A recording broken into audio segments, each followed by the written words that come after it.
Unity is strength.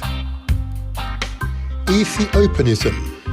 It was a pivotal movement that combined religious aspirations with a burgeoning sense of African nationalism, laying the groundwork for future struggles against colonialism and the affirmation of African identity. Ethiopianism, a religious and political movement among sub-Saharan Africans during the late 19th and early 20th centuries, representing early efforts toward autonomy from colonial rule. It emerged as African Christians sought to establish independent churches free from European missionary control to affirm their cultural identity and resist racial discrimination. Ethiopianism. The movement drew inspiration from the biblical references to Ethiopia, particularly Psalm 68 verse 31. Ethiopia shall soon stretch out her hands unto God. This verse symbolized a vision of African unity and self-governance, fostering a sense of pride and destiny amongst African communities. This is important. Ethiopianism. Edward Wilmot Blyden, born 1832, died 1912. Born in St. Thomas, a Caribbean island, his parents claimed descent from the Igbo people of present-day Nigeria. He was a Liberian, or now called Sierra Leone, educator, writer, diplomat, and politician. His literacy work and speeches include Calls of Providence of the Descendants of Africa in America, Christianity, Islam, and the Negro Race, African Life and Customs, Africa for Africans, the Negro in Ancient History, Liberia, Past, Present, and Future, the Origins and Purpose of African Colonization, were amongst his many works. Ethiopianism, Edward Wilmot Blyden, is associated with Ethiopianism due to his promotion of African pride, cultural preservation, and self-determination. Ethiopianism, which viewed Ethiopia as a symbol of Africa's dignity and resilience, based on biblical references, aligned with Blyden's advocacy for Africans to develop their own institutions and celebrate their unique identity. His ideas influenced prominent Pan-African leaders like Marcus Garvey, George Padmore, Kwame Nkrumah, solidifying its place in history. This is important. Pan-Africanism, Henry Sylvester Williams. He began his career as a teacher at age 17, earning a Class 3 certification. By 1887, he's one of 3 certified teachers in San Fernando, and later taught in Cannes and San Juan until 1891. A cultured individual, he also taught singing, played the piano, and co-founded the Trinidad Elementary Teachers Union in 1890. William pursued higher education in Dalhousie University in Canada, earning a degree after 8 years. He later studied law at Gray's Inn in London and became a barrister, practicing primary at the Old Bailey before being admitted to the Supreme Court of Cape Colony.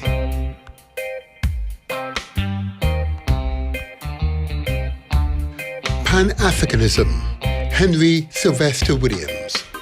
He is recognized for his pivotal role in the Pan-African movement, notably organizing the first Pan-African Conference in 1900. While Ethiopianism, a religious and political movement that emphasize African self-worth and independence, often inspired by biblical references to Ethiopia. Henry Sylvester Williams' contributions are more directly associated with Pan-Africanism, focusing on uniting peoples of African descent to address global issues of colonialism and racial discrimination. This is important. Ethiopianism to Pan-Africanism. African proverb. If we stand tall, it's because we stand on the shoulders of many ancestors. This proverb teaches us the importance of studying the past to derive lessons from it for purpose of shaping our future.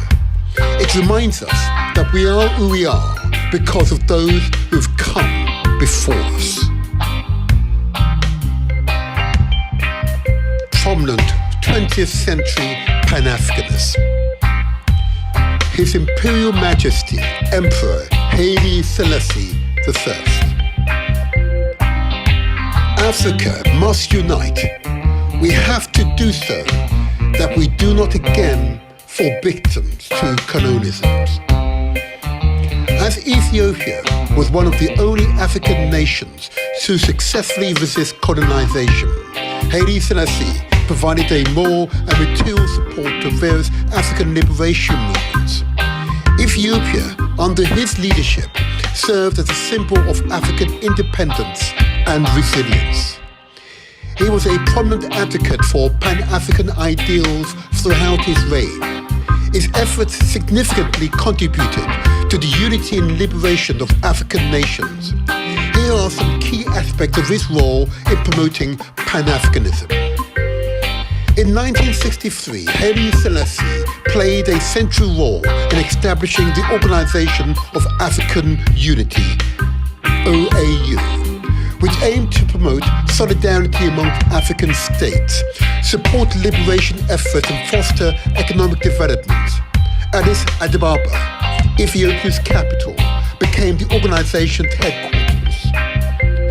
Haile Selassie became a global symbol for African pride and independence, inspiring leaders like Kwame Nkrumah, Jomo Kenyatta, Julius Nyerere. He was also revered by the Rastafarian movement, which viewed him as a messianic figure promoting African liberation and empowerment.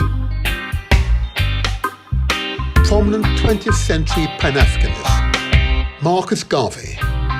Marcus Garvey was born on August 17, 1887 in St. Anne's Bay, a town located on the north coast of Jamaica. Garvey founded the UNIA in 1914 in Jamaica, which became the largest global organization promoting Pan-African ideals. The UNIA aimed to unite Africans worldwide and advocated for economic independence, self-determination, and the establishment of a unified Africa. In 1919, Garvey launched the Black Star Line, a shipping company designed to facilitate trade and transportation between Africa and the African diaspora. Although the company faced financial and operational challenges, it symbolized Garvey's commitment to African economic empowerment. Garvey used biblical references to Ethiopia and Africa as a symbol of resilience and redemption for black people.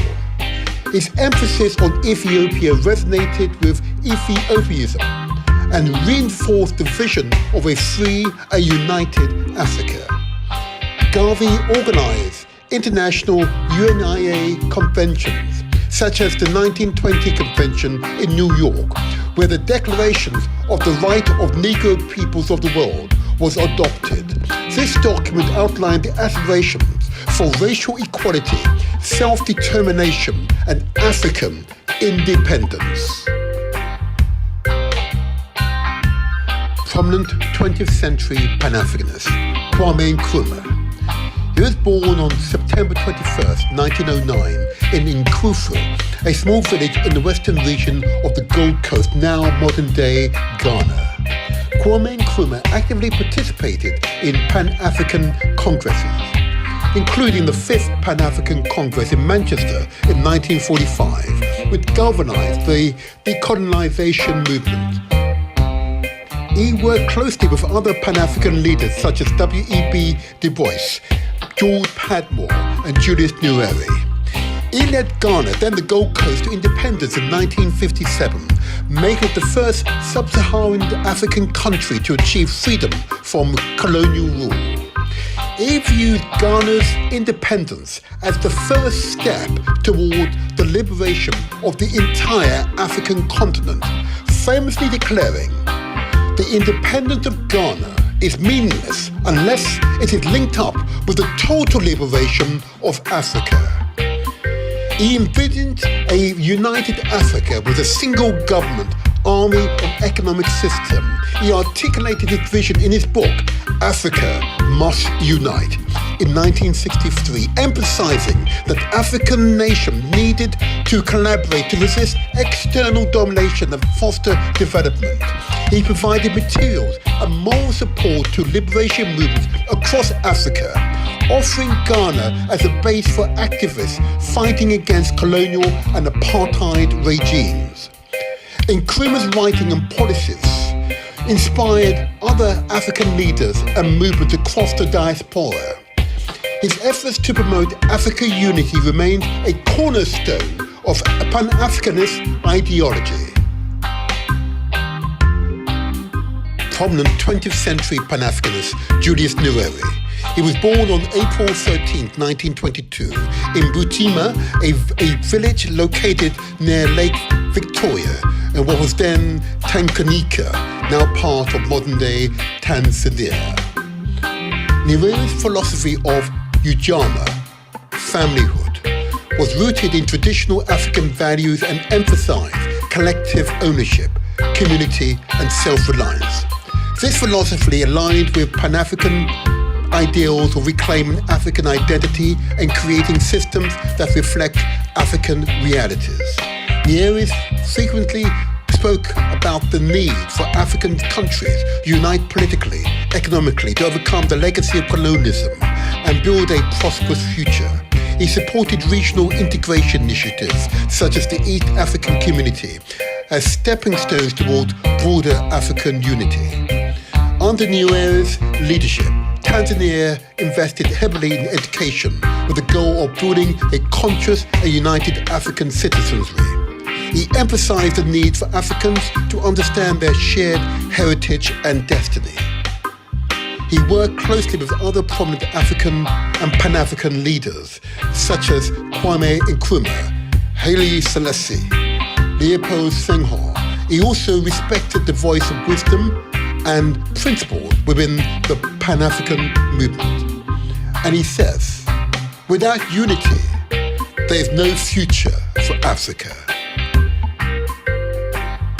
Prominent 20th century Pan-Africanist, Patrice Lumumba, born on July 2nd, 1925 in Anula, a small village near Katako-Kombe in the Kwazai province, now Sankuru province of the DRC, Democratic Republic of Congo. At the All-African People's Conference in Accra, 1958, he called for a united struggle against colonial domination, echoing the Pan-African ideals of leaders like Kwame Nkrumah. Lumumba's speeches and policies highlighted his disdain for the continued influence of Western powers in Africa. He sought to reclaim Congo's resources and the governance for its people, embodying the Pan-African principle of self-reliance. He argued that African countries should work together to support liberation movements across the continent. Lumumba's leadership during Congo's fight for independence was seen as part of a broader struggle for African freedom. His iconic speech during Congo's independence ceremony, Lumumba directly challenged Belgian colonial legacy, asserting the dignity and sovereignty of the Congolese people. This bold stance resonated with Pan-African ideals of self-determination and pride in African identity. The day will come when history will speak, but it will not be the history taught in Brussels, Paris, Washington, or the United Nations. It will be the history that will be taught in the countries freed from imperialism and its puppets. Prominent 20th century Pan-Africanist Winnie Mandela, born on September 26 in 1936 in Bizana, a small town in the Eastern Cape province of South Africa. Winnie Mandela was a staunch opponent of apartheid, understanding it part of a broader colonial racial oppression faced by Africans across the continent. She consistently connected the liberation of South Africa to the wider African struggle for freedom and justice. She expressed solidarity with other liberation movements in Africa, such as those in Zimbabwe, Namibia, Angola, and Mozambique.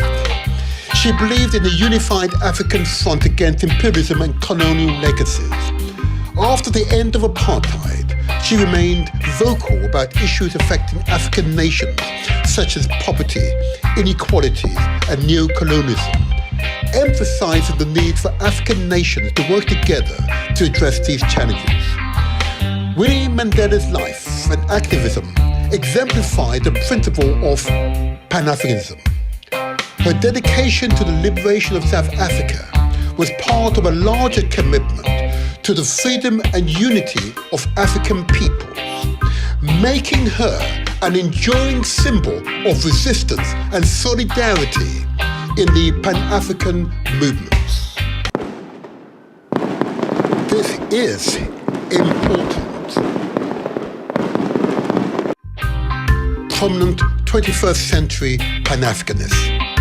Demotivatorshow. Success is ours for the taking. In an up-and-coming episode, we will feature prominent 21st century Pan-African leaders. However, in this episode, we'll focus on Burkina Faso as an example, highlighting President Ibrahim Traore's leadership, which we believe should be emulated across the African continent. Prominent 21st century Pan-Africanist Thomas Sankara, born on December 21st, 1949 in Yanko, a town in Oudoulane province of what was then known as Upper Volta, now Burkina Faso.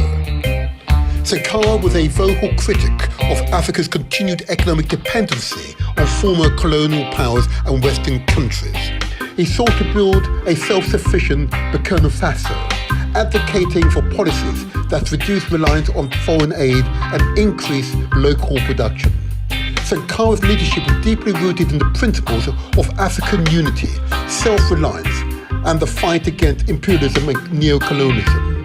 He viewed the struggle for the liberation of his own country as part of a broader struggle for the unity and empowerment of the African continent. Sankara expressed strong solidarity with liberation movements across Africa. He supported the struggle for independence against apartheid in countries like South Africa and Zimbabwe, as well as the liberation movements in Angola, Zimbabwe, Mozambique, and Namibia. Sankara promoted African culture and heritage, rejecting Western cultural dominance. His policies and rhetoric encouraged pride in African identity and African solutions to Africa's problems. He says, Africa's problem is the problem of unity. If we do not unite, we will remain weak. United, we'll be stronger, and we will survive. President Ibrahim Traore, the current president of Burkina Faso, was born in Bobo Dioulasso, which is the second largest city in Burkina Faso, on November 29, 1988.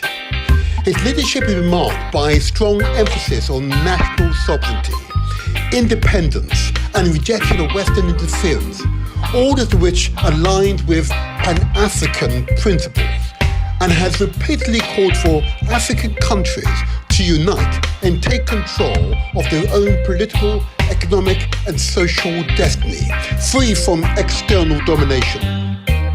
As president, Traoré has focused on enhancing Burkina Faso's sovereignty, often in opposition to foreign intervention, especially military ones. This stance echoes the Pan-African desire for African self-reliance and control over the continent's resources. Although his tenure has been marked by national concerns, Traoré has shown commitment to regional African cooperation, especially when it comes to addressing security challenges in the Sahel region, where Burkina Faso is located. Traoré has stated, "We must no longer allow our countries to be the playground of foreign powers. It is time for Africa to stand up and speak with one voice." The African Continental Unity Party, Africa's first political party transcending boundaries, promoting African unity. The primary aim of the ACUP is to promote the unity of African countries based on the belief that African nations should work together to achieve common political, social, and economic goals. Political and economic integration. The ACUP advocates for the political integration of African states, similar to the African Union (AU) objectives of creating a single political entity. Additionally, the party supports economic integration to foster a common market, free trade, and shared resources amongst African countries. Self-reliance and independence. The ACUP emphasizes self-reliance and independence for African countries, advocating for reduced dependency on foreign powers, particularly in the economic, political, and security sectors. This goal includes fostering strong African institutions that can manage the continent's affairs independently. The African Continental Unity Party, Africa's first political party transcending boundaries. African identity and cultural renaissance. The party seeks to promote and preserve African culture, heritage, and traditions. It supports the initiatives that foster a sense of pride in African identity and culture, helping to unite African peoples across national borders. Development of poverty alleviation. The ACUP aims to address economic underdevelopment and poverty across Africa. The party supports policies that focus on infrastructure development, job creation, education, healthcare, and other essential sectors that drive sustainable development across the continent.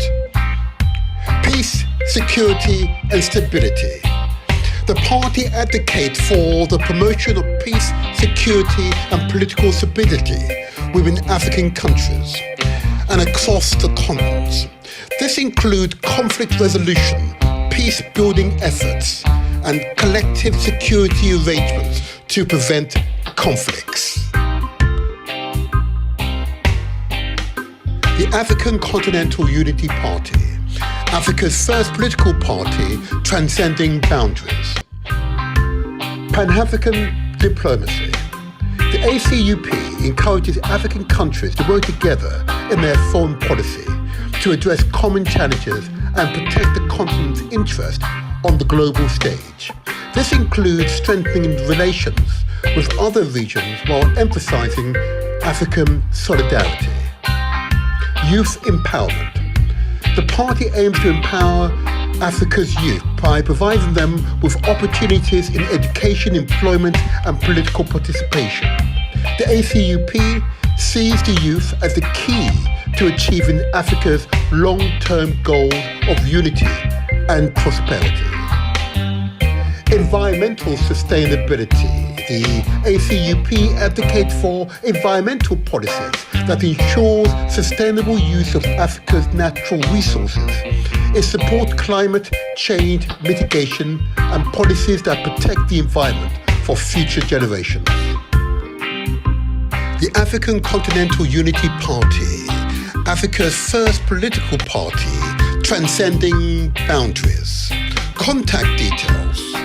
Website address www.africanacup.org.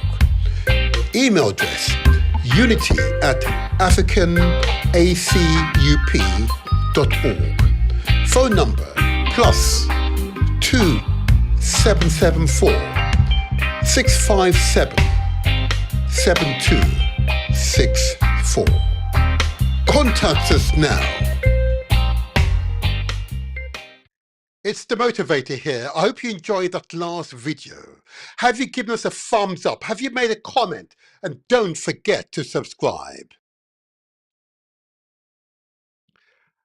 And I am live. This is the Motivator here. This is where we translate our words into action, and where success is ours for the taking.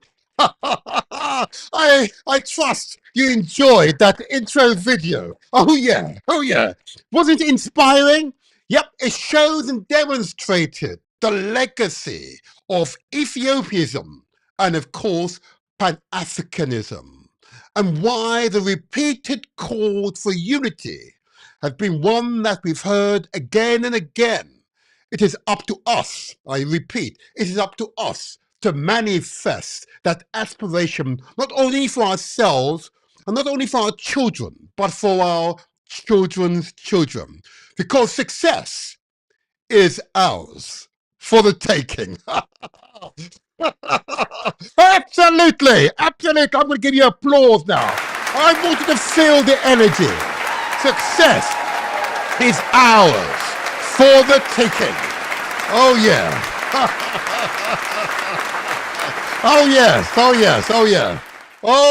yes, I'm full of vibe. I'm full of energy. Oh yes, I've exercised this morning. Oh yes, oh gosh. Now, this is going to be another inspirational podcast. You will receive information from inspired people. You receive information from people who are quite young. I would say quite young. But you're also going to receive information today from mature, highly educated adults, mature persons, okay? But those young ones, okay? Those young ones, like Captain Ibrahim Traore, are equally, if not, he says, more dynamic, more infusing, more illuminating, and most certainly powerful individuals. They'll be here on the Demotivatorshow in approximately 30 minutes' time.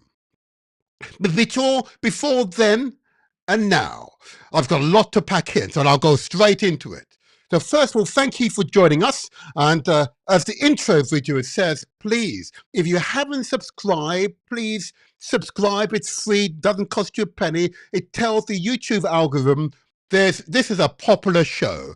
Give us a thumbs up or make a comment if you're a subscriber on YouTube or Facebook. Give us a comment. You can comment and directly liaise with the studio at any time. Okay. I see you, Lorna. Well done for that comment. Thank you so much. Yeah. Thank you so much. Here we go. Let's go forward. First of all, I want to congratulate my guest of my last show. And many of you will recall what was a truly inspirational experience. And what makes each of these episodes thus far this year truly interesting is the number of my guests who leave here on a high. Yep, they leave on a high, and they understand they've been given an opportunity to communicate with the people in ways that they've not had previously. People who are listening keenly and will follow their lead. So I want to give a big shout out to Sister Emily and to Graham for their discussion on Africa's future technologies and inventions and the path towards that technological age that we need to bring to all African, indeed Caribbean countries, okay? Trading, knowledge transfer, capital is essential, but it requires commitment and determination. And they had that in abundance. Emily was a remarkable woman. Oh my gosh. Never talk down our women. A remarkable woman. Long may you continue your great works, Emily. And Graham, of course, the fountain of knowledge. We're going to get them both back here. Definitely getting Graham back here. But we need to talk how we're going to transfer this technology, this knowledge to Africa and the Caribbean. So it becomes, and so Africa and the Caribbean will fully take part in logical age. In fact, it's emerging, it's here and right now. It's emerging, it's here and right now. It's time for us to organize.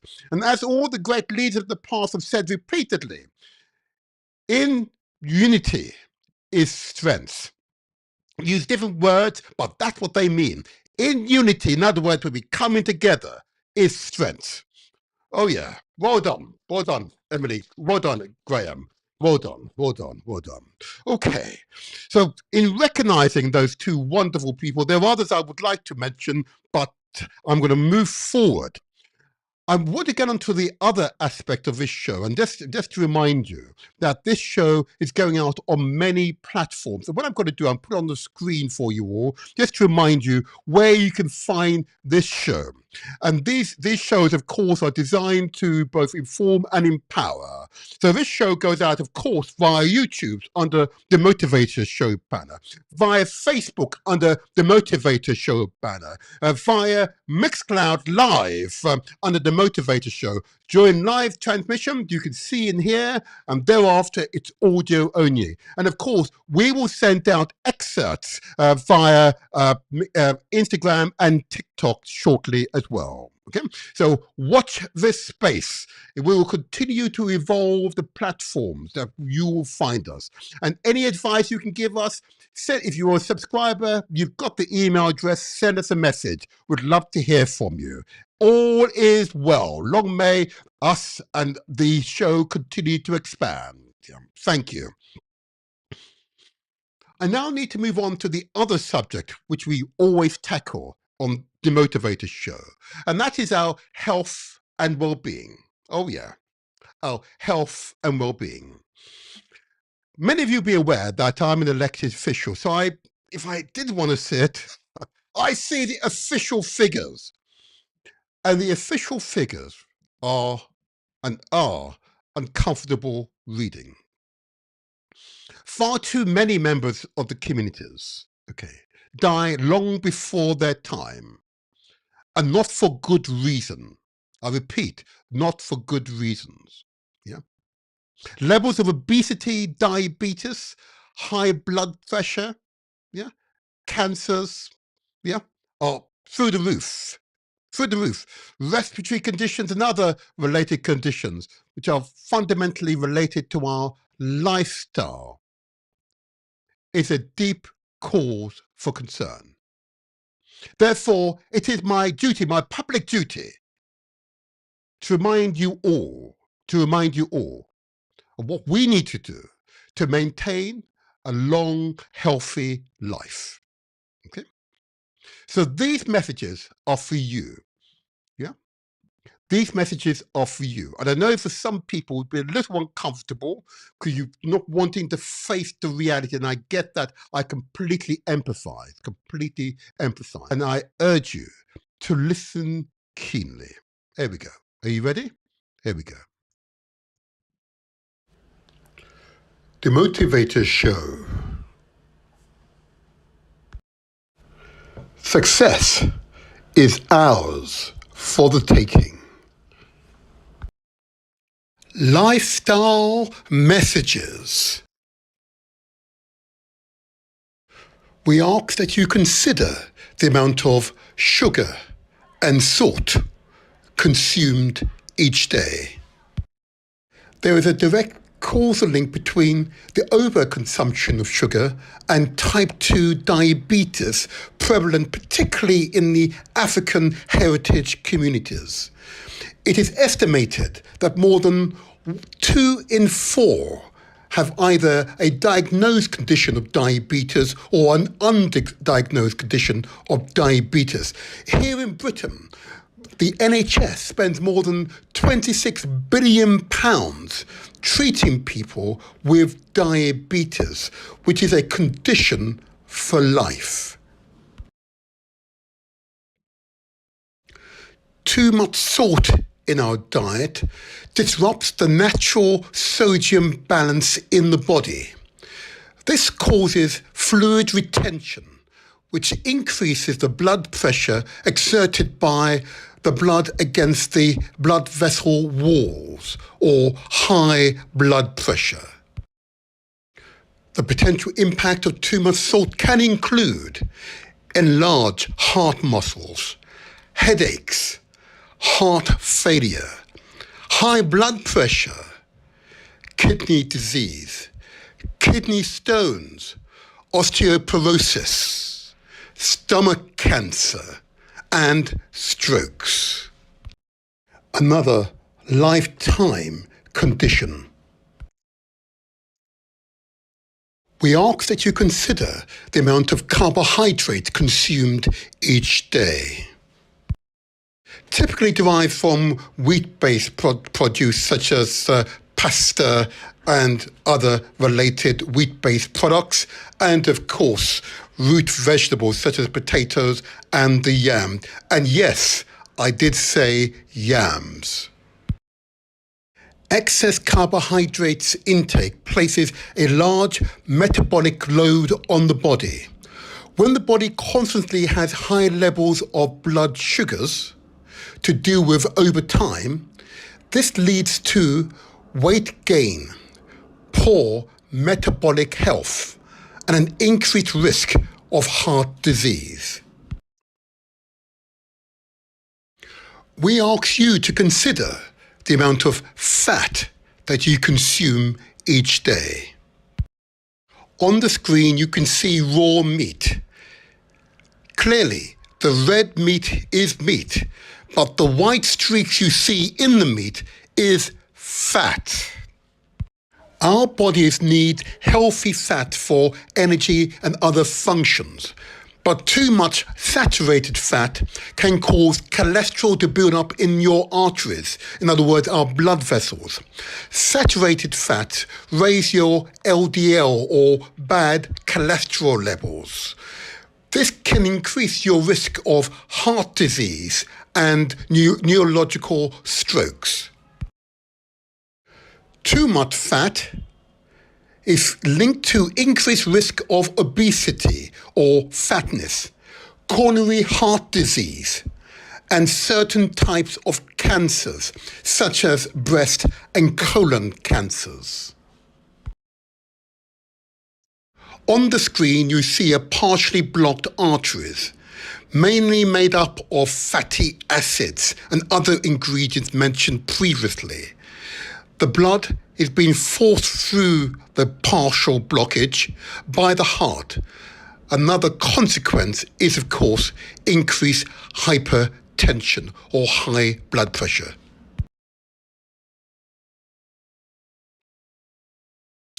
Bread, pasta, cereals, and rice. Excessive consumption of starch, scientific studies have shown, may cause insulin resistance, in other words, diabetes, may cause skin irritation, many of us will recognize as eczema, may cause gastrointestinal irritation, many of us will recognize these conditions.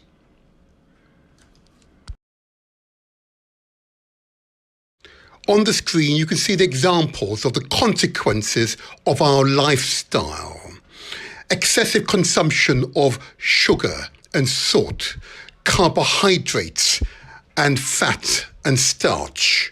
You see the young lady and gentleman with the bloated shoulders, bloated chest, bloated abdomens, bloated thighs, and bloated bottoms, or buttocks in polite company. The consequence of our lifestyle. The prevalence of obesity amongst black women in the United Kingdom is significantly higher compared to the general population. Approximately 58% of black women in Britain are classified as obese. This rate is considerably higher than the average obesity rate for women across all ethnicities in the UK, which currently stands at between 30 to 32%. This is a public health emergency. The prevalence of obesity amongst black men in Britain is also notably high. Approximately 38% of black men in the UK are classified as obese. This rate is higher than the average obesity rate for men across all ethnicities in the UK, which is around 27 to 29%. This is a public health emergency.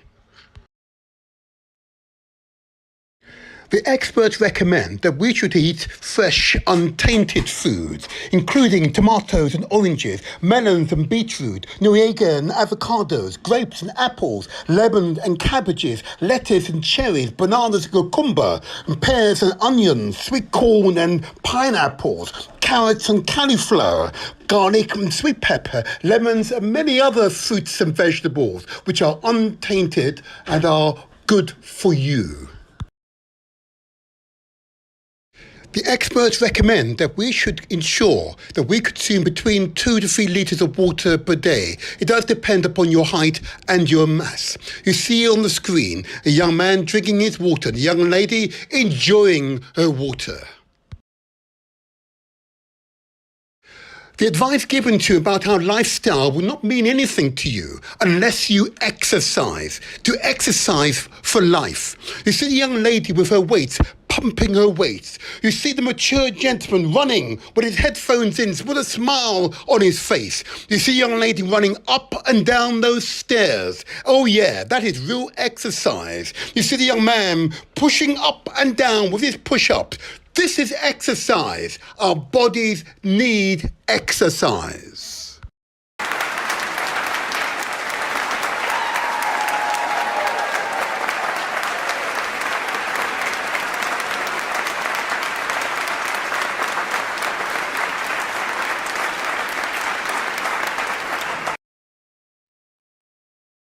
It is important for us always to consider our mental and spiritual health. If you have concerns about your mental health, please seek out professional advice or speak out to those you most trust. I trust that they will seek out the right advice and support for you. And of course, as human beings, we are truly spiritual entities. It is important to speak to your spiritual advisors.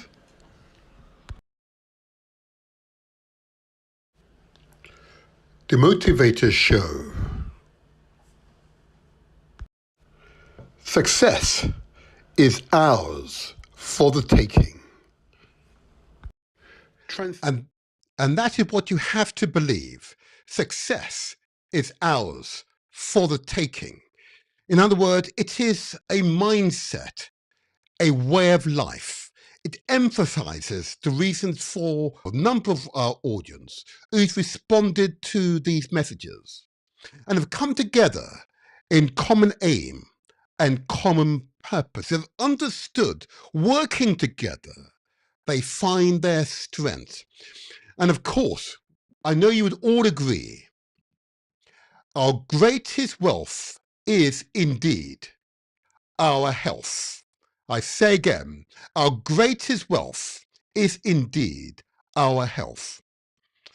So I want to give you an example of local people to where I am here in London, who've come together in common aim and common purpose, understanding, working together. They can together become healthier and live healthier and fruitful lives.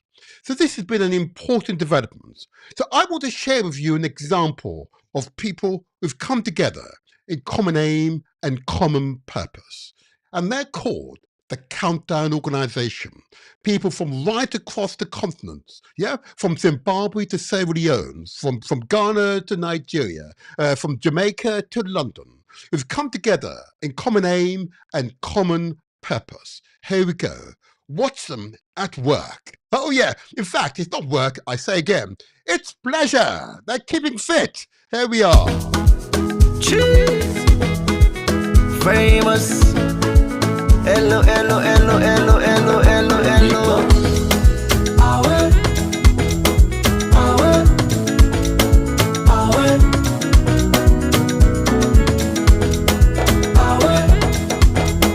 Awe.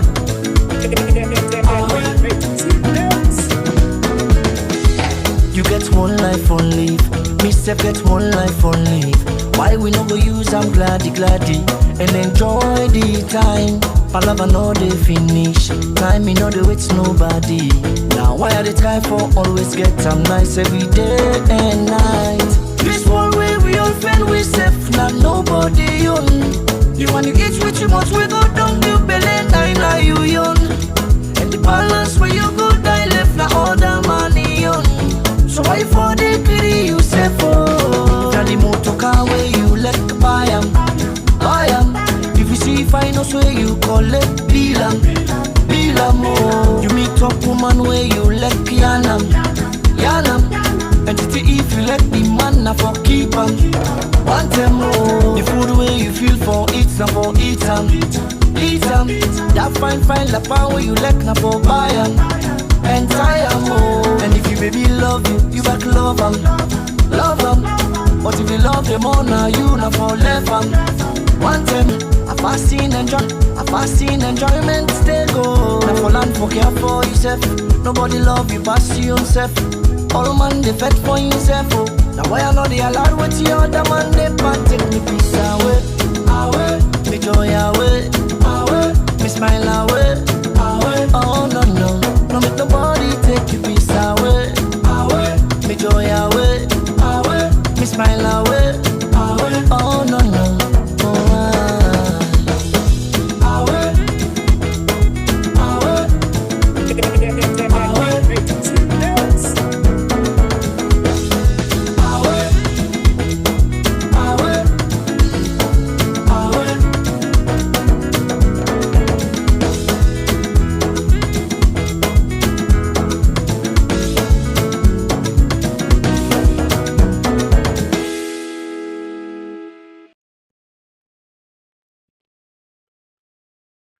Oh, yes.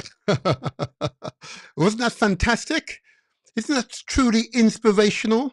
They've come together in common aim and common purpose, exercising together, thinking about their health together, and they're getting healthier together. That's the way forward. In unity is strength. I say again, in unity is strength. That's the way forward. That's the way to enhance your quality of life by working together with other people. Well done. Okay. And I don't need to say more than that because I will continue to, in different ways and using different methods to communicate those essential lifestyle messages to you all. Okay. But before we get to the interview, which will be within 10 minutes time or so, I want to give a few other quick announcements, and those announcements you will understand why I give you these announcements. Now, the first announcement, of course, is one that I have featured before, but it's still an issue for us to think about. And that is, of course, the issue of the hurricane damage that was committed in the Caribbean only a few months ago. And it's one we cannot forget. Otherwise, we relied upon the big news media corporations, and that is not a reliable source of information, if I may say so.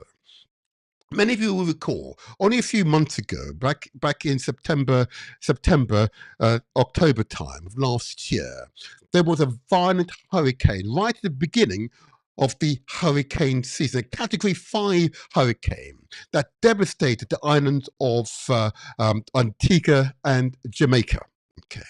And in response to this, people here in Britain have put together a Hurricane Beryl Disaster Relief Fund. Okay. It is designed, of course, to communicate directly with people in the country, particularly Jamaica, to give them what they need so they can get their lives back together again. In Jamaica, particularly the areas of St. Elizabeth and Manchester parishes were affected. And what they need, of course, are those basic items, non-perishable food, bed kits and bed sheets and pillows, children and adult diapers, tarpaulin, zinc and other building materials. And indeed, some of the money that you have raised has already gone to those people and gained and secured those items. And we will do a special feature of what is achieved in our February episode. So watch this space. But if you can provide some relief for them, we will be gratefully received. It's been led by the PNP UK, and their NatWest Bank details are as follows. It's 600802. And the account number is 298-61233. It's on the screen. And if you're making a donation, please transfer using this reference, DRF Beryl. DRF Beryl, Disaster Relief Fund Beryl.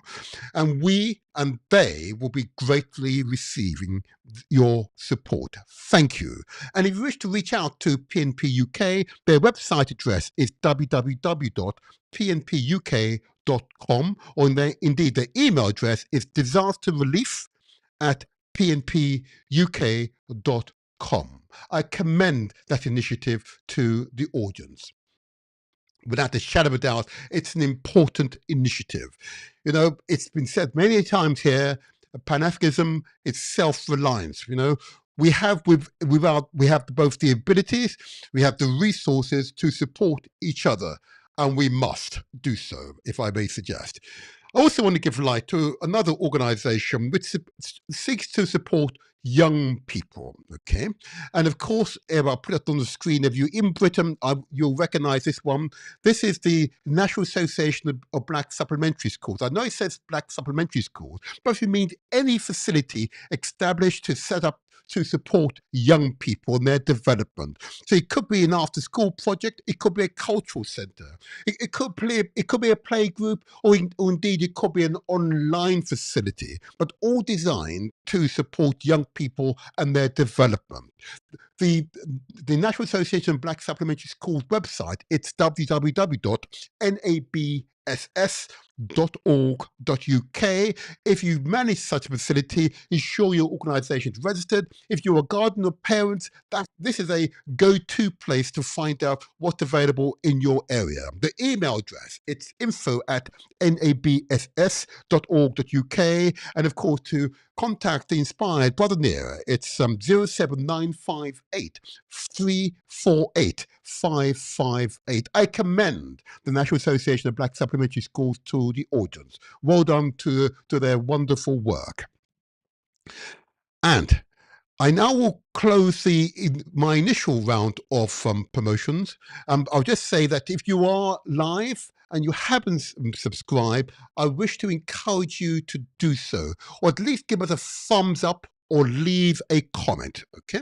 Really important, very, very important. It helps us to spread the word. Thank you so much for your support in anticipation of your response. Okay. So those are my initial rounds of announcement. What I want to do now is prepare the way for my guest. It is intended that we will consider the future on this occasion. Okay. In fact, we always do this, but this time I want to give it clear thoughts. Okay. It is not enough for us to complain about our circumstances. It's our response to our circumstances that really defines who we are. I say again, it's not enough for us to complain about our circumstances.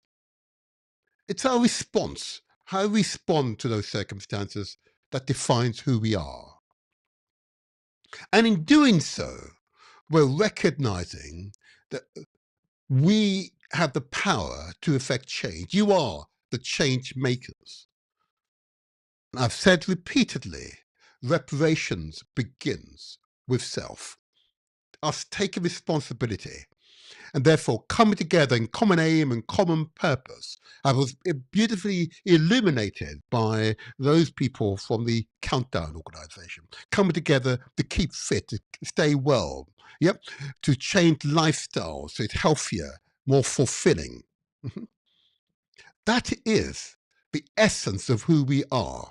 Okay, and in doing so, we echo the vibrations, the words, the intent of many of our inspired past leaders. That is the future. That is the future. And if in doubt, I say to people, it is essential to speak to others who you trust, who you respect, and just have that discussion about current circumstances and thinking about how to improve one's circumstance. And in doing so, and engaging those who are close to you in that manner, you transform your lives. Yeah, you transform your lives. Working together is the essential ingredient here, regardless of your ethnic or tribal affiliation, regardless of your socio-economic position, regardless of your religious affiliation. Coming together in common aim and common purpose is an essential tenet if we're to find strength. Yeah, in unity is strength. Yeah, that's the way forward. So what I'm going to start to do now, I'm going to start bringing in my guest, and we'll then initiate this interview, because this is going to be yet another one of these truly inspired occasions. Oh, well, my guest just was in my green room. That guest is now left. I'm going to ask that guest to return to the green room. I'll now let you in. Okay, I'll let you in. So if they could redial and come into my green room, and then I can let you in to the main podcast. Okay, please redial, and I'll let you in. We're now ready for you, my guest. If you could now again rejoin, I can see that you came in, you were in the green room, but suddenly you all left. So please come back into the green room, and we'll be ready for you. Okay, we'll be ready for you. Okay, so whilst they're sorting themselves out, oh, there we go. They've come back in again. Okay, I'll let this one in. Let's just my guest come in. Let's make sure we've got that right. Oh, we've got it up and running perfectly. Excellent. I think we have Owusu. I think we have Mr. Owusu. Yep, we have. Excellent. Oh my gosh, you've got bright eyes, I must say. Good morning to you. Good morning. Good morning, the motivator. Oh, good. I must say. Now then, how many will join us this morning? I want to make sure. I've seen one or two messages. Just want to make sure. You tell me. Have you spoken with them? Yeah, I've spoken with Bewa. Unfortunately, he could not join us because he has some few things to attend to. Okay. So he will not be able to join us. All right. Okay. That's all right then. That's all right. But you're happy for us to start the conversation with you, or should I wait for others, do you think? Or we could start a conversation. I'll be happy to start a conversation. Thank you so much. And as I say, the whole purpose of these interviews is to find common aim and common purpose through sharing of knowledge. Okay, and in sharing that knowledge, we empower all. And through that empowerment process, we raise confidence, and our abilities to effect change in our lives is multiplied many times. Okay, and here we have a young man. I've got to say, I've spoken to a number of people from across the continent, and they tell me their ages. There's no way I could believe that age. Okay, there's no way. Yeah. I know it's unfortunately, I live in a country where much of the food is poison. You know, it is actually Yeah. poison. So I suspect you're experiencing good food, untainted food. I suspect. Anyway, before I begin, I just want you, please, just to introduce yourself. Just say your name, the organization, and the role you play in your organization. First of all, let's get the ball rolling. Go ahead. All right. Thank you very much, and Mm-hmm. thank you to your viewers and your listeners. My name is Akwesi Owusu Kwatin. Oh, what a Akwesi Owusu name. Kwatin, and I am from the African Continental Unity Party, Mm-hmm. and I am the education lead, or I'm the leader of the education committee, putting Mm-hmm. some educational policies and philosophies together for the organization. Wonderful. That's a extremely important position. Yes, yes, I, I, definitely, definitely. I, I cannot understate its importance because education, the political, social, scientific, or others, is the cornerstone of our civilizations. Okay. Exactly, And exactly. and I'm marked when I study. Okay, the numbers of our people who simply do not study. You know? And you and I know that Yeah, the lack of study means that they are vulnerable to manipulation by others. Yeah, is that right? yeah, that's right, that's right, Mm, that's right. So mm, definitely, maybe we'll be talking about some few things that we are putting in place to ensure mhm, that the African actually knows exactly who they are mhm, and what to do to achieve greatness. mhm. And of course, you've really gone right into the nub of this, and remember who they are. But it's like us all, we need to be taught. You know, history We need to talk. isn't just in a book. We've got to make it become alive. Huh? Is that right? Yeah, yeah, we have to make it come alive. It should Mm-hmm. be like a conscious effort Mm-hmm. to actually put it in the minds of the people because Mm-hmm. mostly in the Ghanaian curriculum, for example, and in other African curriculums, Mm-hmm. people do not learn about Africa until they are in the university. So what about if you don't get opportunity to attend university? Yeah. So there's a sense in which we have to bring down the studies about Africa at the Mm-hmm. pre-tertiary level so that we Right. consciously let them know who Mm-hmm. we are, our civilizations, our indigenous technologies that were Yes. truncated because of the Yes. coming of the Europeans. When we pick it up from there and connect it to our modern education, we know that yes, we'll be creating some great enterprises for the young people rather Mm-hmm. than they running away chasing other European and American countries to see for greener pastures. They could create something for themselves here. So Wonderful. that's why And it's that's very important education. very, very important. I cannot understate it, and we're going to come back to this in a moment. I see that we are being joined by Calabar. Let me just bring this other guest in now. And what I'm going to do, let's bring it to my right. Hopefully, this works. Okay, I think we've got our next guest in now. Kabbalah, I think you're not quite centered on our screen. You're slightly off center. Oh, he's changed his background. Okay, you're not quite centered on our screen. Oh, that's better. Keep going. Perfect. You're now centered. First of all, good morning to you. Good morning to you, first of all. Can you hear us all right, first of all? Yes, yes. I don't know if you can Excellent. hear me. We can hear you well. We can hear you well. Excellent, excellent, Uh, excellent. Can I just ask you, before I begin, just ask you just to say your name, the organization that you're from, and of course, the role that you play in the organization. Your name, the organization, and the role you play. Go ahead. Beautiful. So my name is Kabbalah. I Mm-hmm. am speaking to you currently from South Africa. Mm-hmm. I'm Okay. born in the colonial enclosure that we call the Democratic Republic of Congo. Mm-hmm. So I'm a member of the ACUP, the African Continental Unity Party, and I'm in Good. charge of the global communication. Thank you. Wonderful. Wonderful. Now, that's another one of these incredibly important roles. Uh, the ability to communicate key messages to the people, okay, is Yeah. essential. And we might probe you how you communicate later on, but that's another fundamental tenet because you can have great ideas, but if you're not able to communicate those ideas to the people, then those ideas are really just to yourselves and are meaningless. Okay. So well said, well said. So what I'm going to do, if I may, is kind of just move us forward. You may well have seen some of the themes of questions I'm going to ask, but I just want to just get into this. And I'll leave it to you both to decide who will answer which questions. So my first question to you both.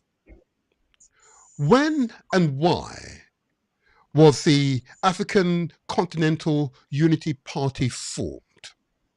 Who wishes to answer that question? Okay. Uh, who would In go first? Kabbalah, will take that was right. Okay, all right, there we go. Good one. Did All you hear right. that question? Yep. Can you Yes. hear? Who? I mean, Yeah. why When and and who? why was the When and why? African Continental Unity Party formed? Yeah. Yes. Can you explain why? So when was it formed and why? Oh, okay. Great, Uh-huh. great. So I don't know if you can hear me clearly. You still able to hear me because I see my network kind of fluctuating here. You still able to Ah, hear me, isn't? yeah, we can hear. Yes, we can hear. Beautiful, beautiful. So the ACUP was like formally introduced to the African on the 21st of November 2020. That's when it was initially introduced to the Africans on social media, of course, via Zoom meeting, because there Hmm. were people in the UK, people in um, what you call in Germany, people in Africa. So we had a virtual meeting through which the ACP was introduced formally to the global African community. Even though prior to that, there were some activities that were taking place to set up the whole agenda to try to eventually design or pre-design what will be the vision and the mission of ACP. And of course, after the launching with the improvement and the inputs from other members, we're able to then clearly structure the vision and the mission, which Hmm. has been eventually guiding the ACP to this day. So the why of the ACP is literally in relation to the desire that we have in Africa today and Hmm. in every African community, whether in the diaspora or on the continent, we have one single desire, and that desire can be expressed through our need for liberation.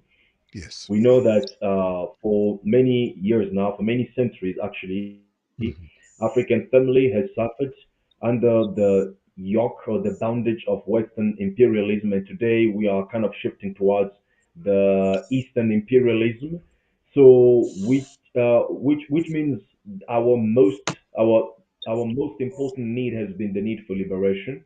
Hmm. Though we express that liberation in form of development, economic, progress, businesses, all these things. But the bottom line is that Africa must be liberated so that Hmm. Africa can decide for its Hmm. own what is the destiny. Africa can be in the driving seat of its own reality, and so forth Absolutely. and so on. So that has been the why for the ACP, and this is not something new. It's something that Kwame Nkrumah Hmm. fought for, something that Marcus Garvey tried to accomplish Hmm. through the unity. For Kwame Nkrumah, for Marcus Garvey, for all the prominent Pan-Africanists, the Hmm. idea or the key to achieve the liberation and emancipation of Africa was through unity. And we still believe to this day that unity is the key that will allow us as African people, globally speaking, to bring together our efforts, our means, our resources to create then the Africa that we need. Because for Africa that we need to be created, we need resources, we need efforts, we need commitment, we need work. And in doing that in numbers, we are able to Yes. achieve better result than what we can do individually. So that is briefly, very briefly, the Yeah. why ACUP was eventually created.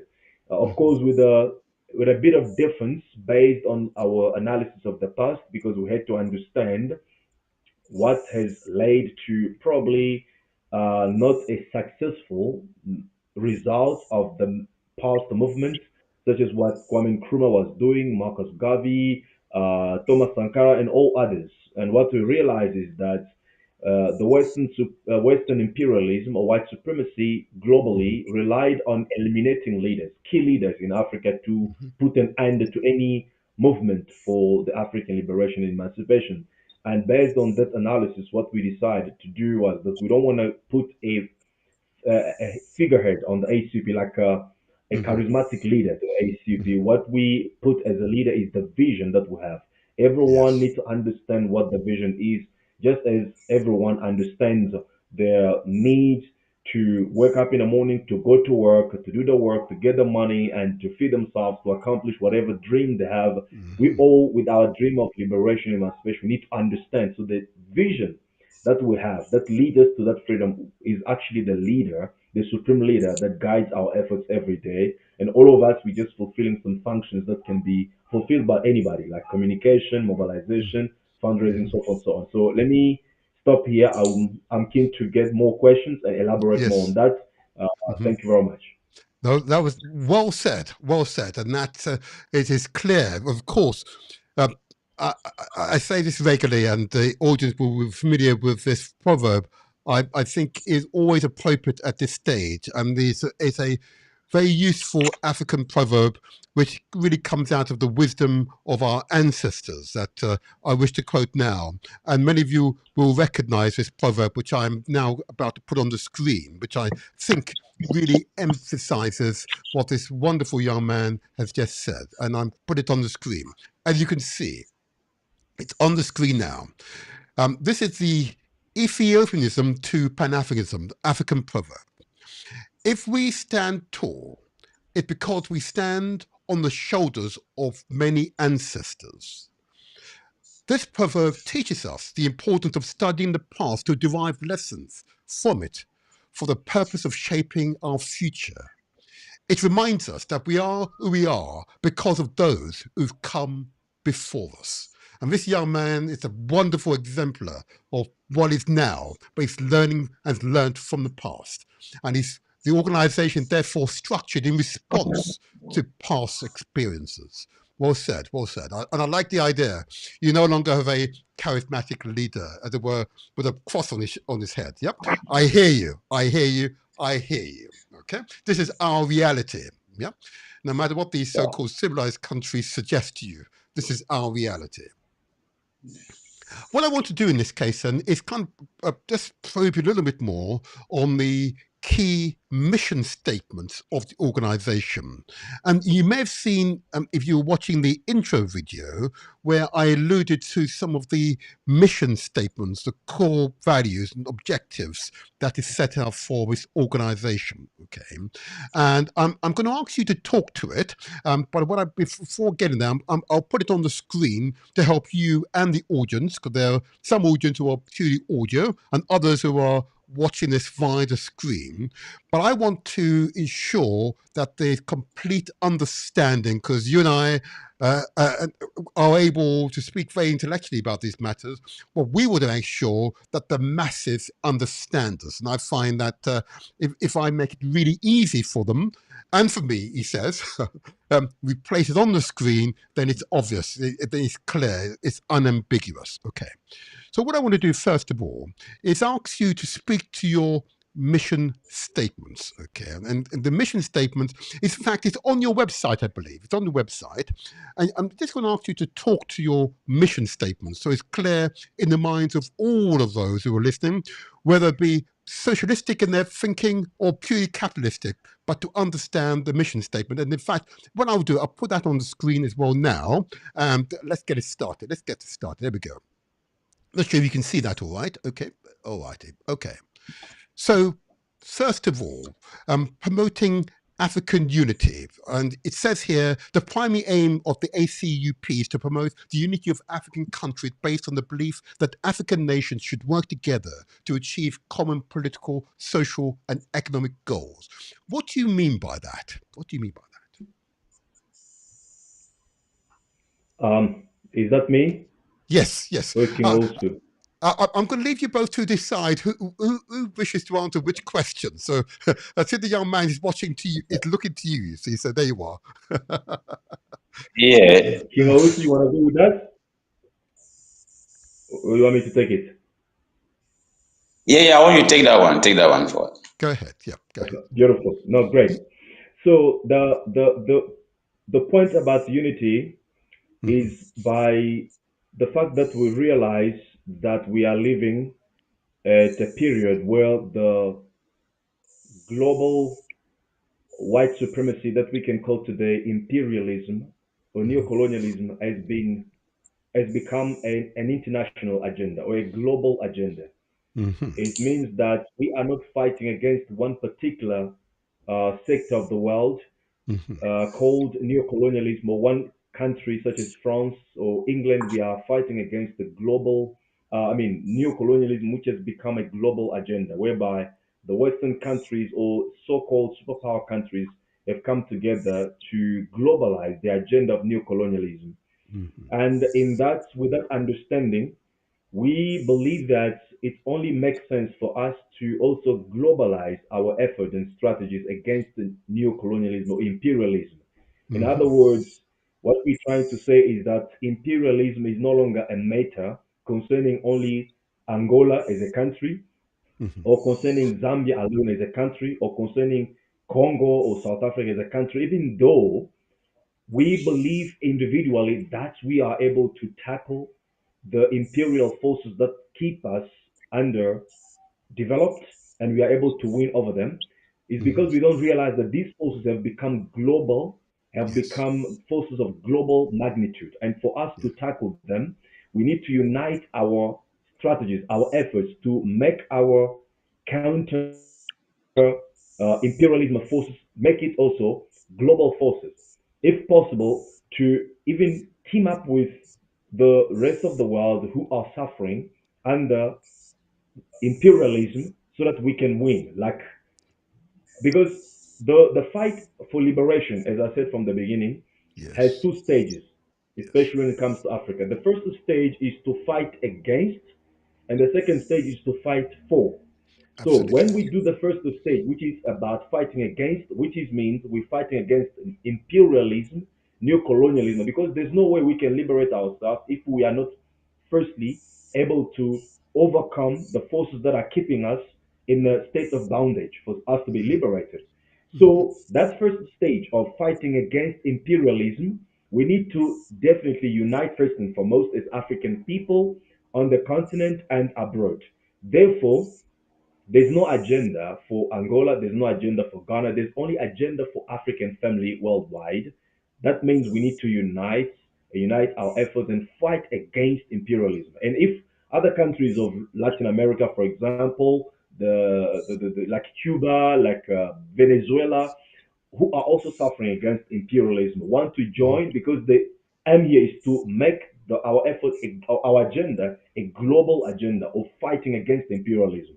Now, when the forces of imperialism are weakened, there's the second stage for us as African people, which is now to fight for rebuilding Africa, for That's right. reconstructing Africa the way that we want, and that is actually what will lead us to the stage of power that will eventually bring us into a state of liberation and emancipation as African people. But what we emphasize, that fight for African liberation, that is our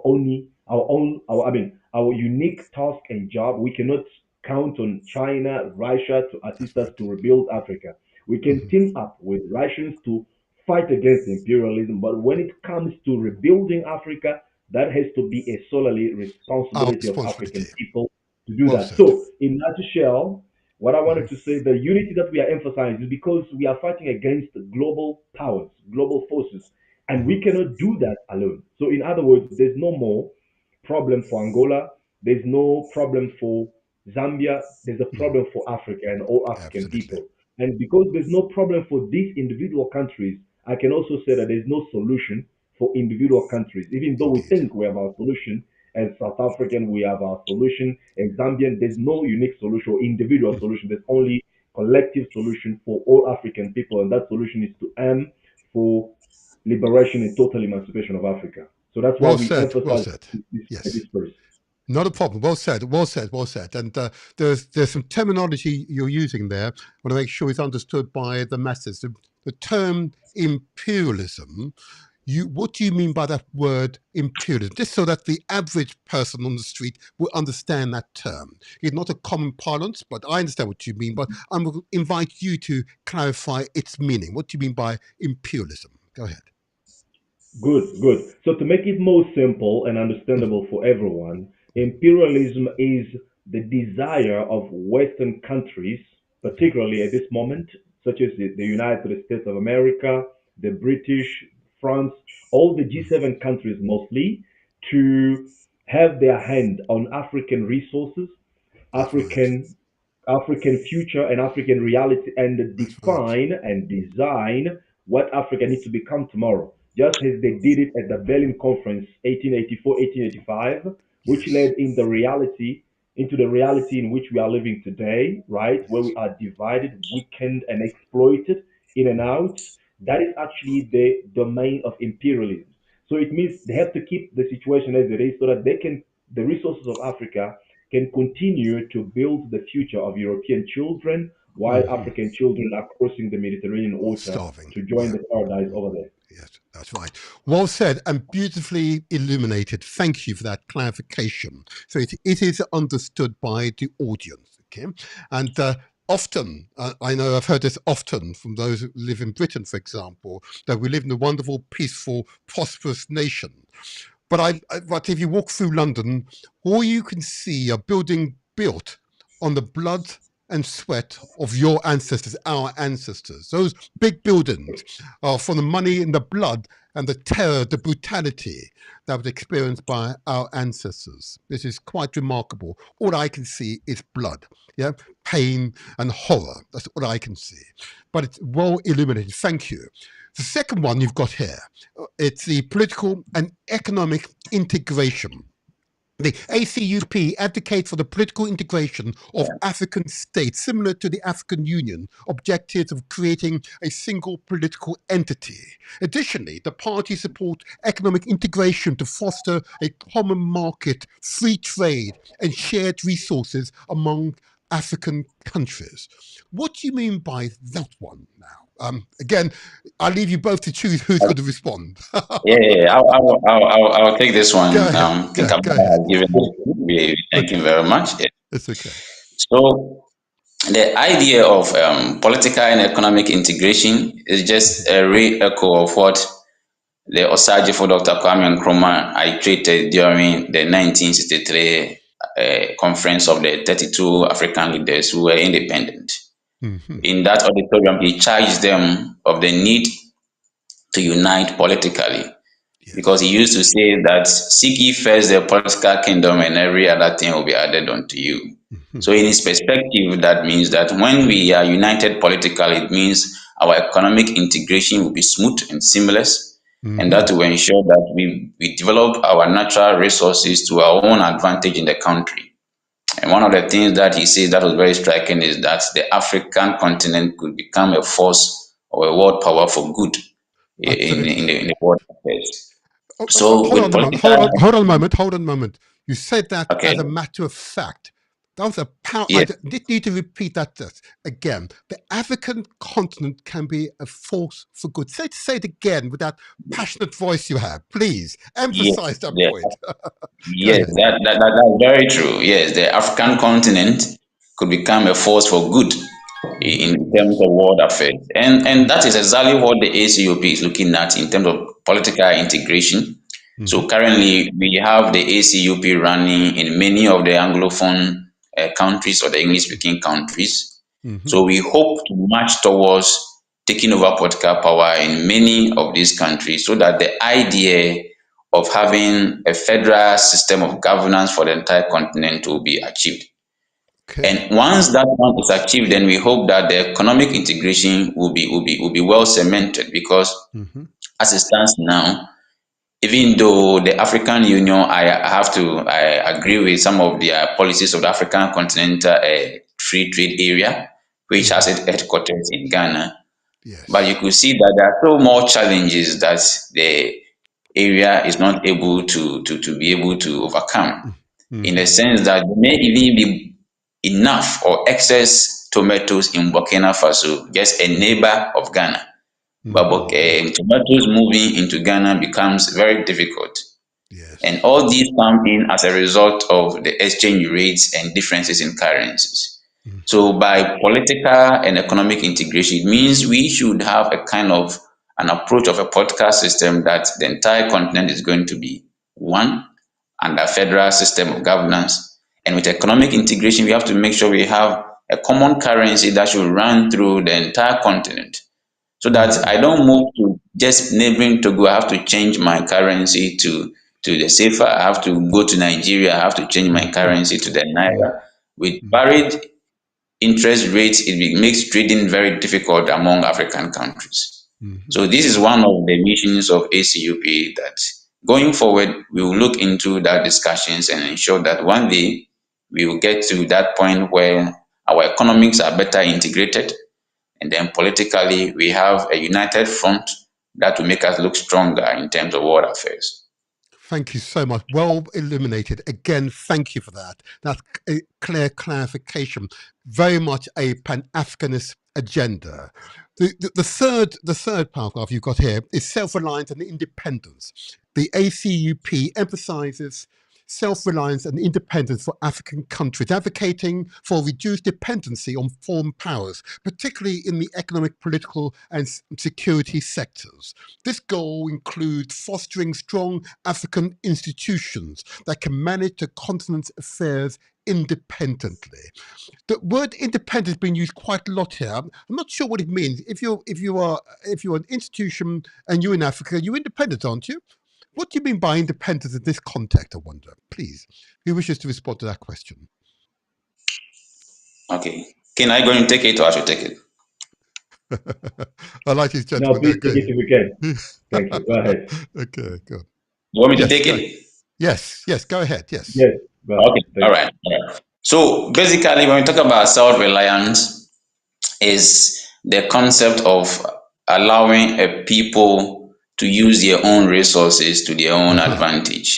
right. Independence here will mean having the authority to take your own decisions. Mm-hmm, I mm-hmm, normally say that there's no country that is completely independent mm-hmm. because we have to at least rely on each other for areas that we may not have the expertise. Yes, Because yes, if you yes. take African countries, we don't have it all. We definitely have to rely on other countries for some expertise. But the Mm-hmm. situation where your reliance on another person for support leads to the change in your agenda, then you are not becoming self-reliant. It's even a Yes, threat to sovereignty. So yes, this particular mission is also a shoot of that of political and economic integration. yes. So once we have that economic integration, we are sure of the fact that we are going to develop our own resources to ensure our development. And one particular area that we have to be focusing on is even agriculture. Because if you Yes. look at the entire African continent, to achieve self-reliance, there are basic things that the people should have. Food, they should not Mm-hmm. go hungry. Mm-hmm. Healthcare, they should not fall sick because they are the human resources. They have to be active and strong to produce for you. Mm-hmm. And education, that is where the mindset is always built. So these Yes. three areas are areas that we have to hold them, we have to take charge of them by Mm-hmm. hook or crook with minimal foreign support for that. Very Because good. if the West Yes. support your education or they are funding your education, as in many African countries having the West supporting our education systems, Mm-hmm. it Mm-hmm. means that what you want to teach, you genuinely want to teach your citizens, was not what will go down well with Mm-hmm. the Western support. Mm-hmm. So if the donor who is funding your education does not agree to some of the things that you want to teach or you want to inculcate in your citizens, then the Yes. person will back up. So Absolutely. anytime you see foreigners or foreign donors supporting our education system, it means that we are not doing something right. I always say that because if you are doing something right, they will definitely don't want to support such a cause that may put them at a disadvantage. Mm-hmm. So self-reliance will come when we are able to support ourselves in terms of food. Very Yes. vast land in the entire African continent. But Well how are said. we able to utilize the land for our Well said. advantage? We still import food. In Yes. Ghana here, even in my bedroom, when I get a pile of sand somewhere and put water on it and plant maize there, it will germinate. So every land on a continent is far more than fertile to support us. It is the systems and leadership that has not put things into proper perspective to ensure that we get that to that point when we will be totally self-reliant. Once we are self-reliant, then we can have the authority to also make our own decisions and Yes. stand tall in body of politics affairs in the world. You said it, and that's well articulated. Reparations begins with self. Yep, that mindset. Do we know we can do for self? Absolutely, and you're right.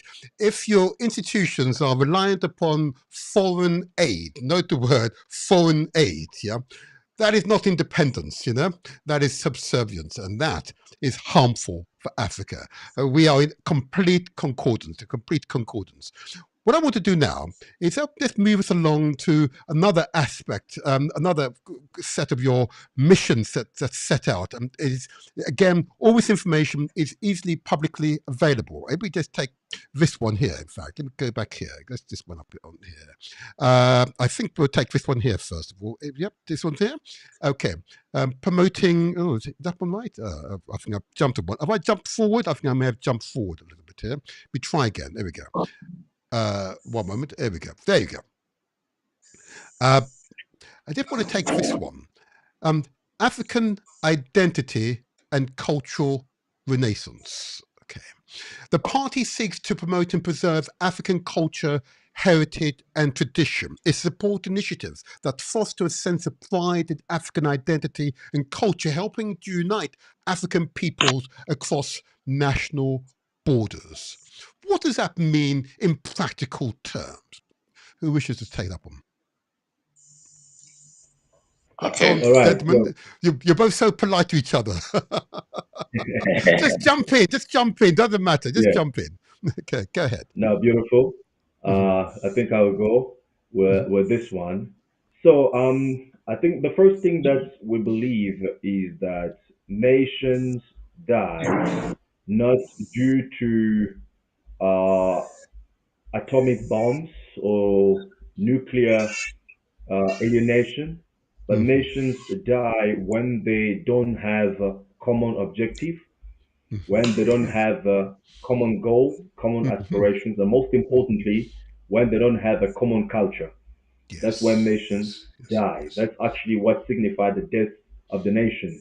Mhm, And today, the Roman Empire has ceased to function, but the Roman people are still around there. But they are no yes. longer identifying themselves the Roman Empire because the culture, the tradition, the values, the goals that were leading or defining the Roman Empire have ceased to function simply because people abandoned them. So we Mhm, also believe that the survival of African people beyond the 21st century mhm, depends first and foremost on how we safeguard our traditions, our mhm, identification as African people, and our culture. Because mhm, without that, then we are no longer a people that can be distinctively identified as African people in mhm, this 21st century and beyond.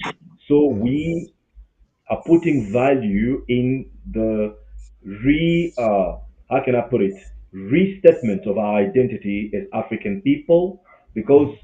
by embracing who we are, our Yes, identity, our culture, yes, our value system yes, worldwide as African people, it yes. becomes practical that when we talk about community as African people, it's no longer just a matter of geography. You Mhm, know, it becomes a matter of wherever our people are.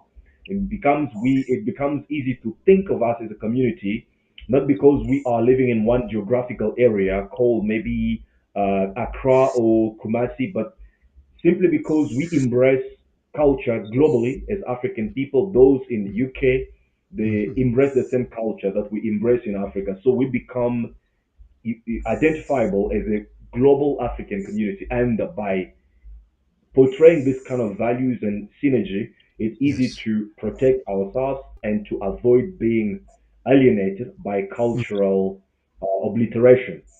right. So that is what we believe by African identity and cultural renaissance, and Mhm, it is very important, especially now because we are living at a time where we are being bombarded mhm, by the mainstream that emphasize mostly the Yeah. foreign culture Yes. that is based on consumerism and Mm. individualism rather than collective agenda as African people. So if we are not paying attention ourselves and our children, we may just facilitate the agenda of African obliteration by ourselves. If we Yes. are not paying attention on what is it that we have to take culturally in every product that we consume, because the truth is every product that is in the shop that we buy, whether it is a car, a phone, is an ambassador of a particular culture and Yes. traditions. So because in Africa we consume more than we produce, Yes. it becomes necessary that we have to emphasize, to remind our people to have events, activities that promote our culture, our tradition, our value system, so that the identity of African people cannot disappear. Wonderfully said. And it's important, and often many of our listeners and viewers make a mistake. We say Africa as if it's a single culture. It's a continent of many cultures. And what you're describing is that mutual respect amongst those cultures so you can live in alongside each other in harmony and peace. Therefore, with that harmony and peace, you can therefore have the basis to which prosperity for all is achieved. Yeah, is that mutual respect, that maturity of and sense that Britain would claim, and is in many ways, I suppose, a multicultural environment, but dominated by one culture, of course. Okay, and what you're seeking and we're seeking to achieve is an environment in which all cultures are valued and appreciated, but have developed the inclusiveness that they are able to live alongside each other in harmony, so that you create conditions for which prosperity for all is possible. Yeah, well said. Well said. Thank you for that. Thank you for that. Um, the Yeah, next one I just to see, add one thing, please, if of I course, may. of course, of course. Yeah, yeah, it is true. There's no one single culture in Africa. We Hmm. have many cultures, if of course, because Hmm. culture is always a product of a particular environment in which people live, and they struggle to, to meet their needs. Hmm. That's where when a culture develops. So Hmm. with we have many cultures in Africa, but when you look at them, whether from south to east, you realize that the bottom line of African cultures is emphasized by the word that is popular now, that is called Ubuntu. So, in other Yes, words, Ubuntu. Yes. collectivism has been always the basis of our understanding of, of the world and of human society, so to say. Huh?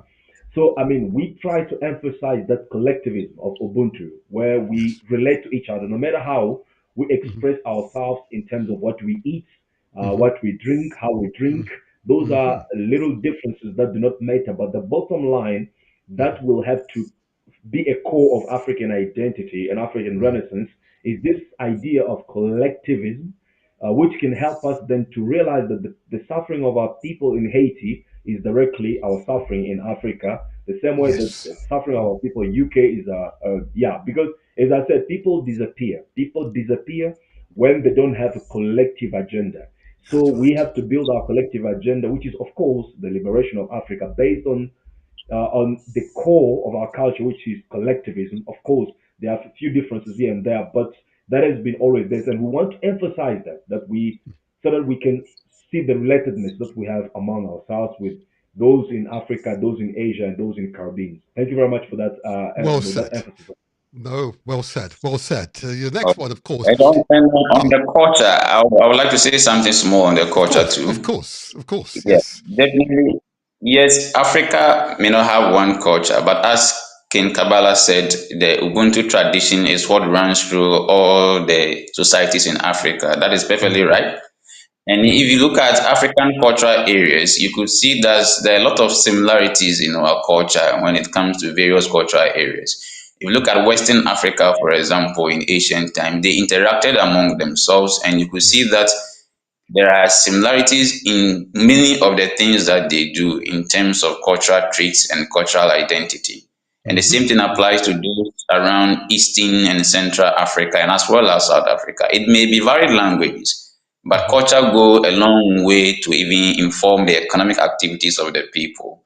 their governance systems, and these things are very common to many Oh, African societies. yes, yes. So Thank definitely, you. it's Yes, going to be yes. a bright future if Africa is to come together in that sense. Thank you. It is well said. It is well said, and I will keep probing this issue of unity. In unity is strength, and what that means on the ground. But I just want to go into the next one here, which is development of poverty alleviation. The ACUP aims to address economic underdevelopment and poverty across Africa. The party supports policies that focus on infrastructure development, job creation, education, healthcare, and other essential sectors that drive sustainable development across the continent. Now, this for me is a really important one, but which of you wishes to talk to that particular mission? We wish to go Okay, first. let Go me ahead. start. Let me start with that one. Yes. Go ahead. Looking at development and poverty alleviation, Mhm. I'll first look at the concept of poverty alleviation, and it all begins as we started initially when I was with you alone with education. And education is a major Yes. tool that will lead to poverty alleviation.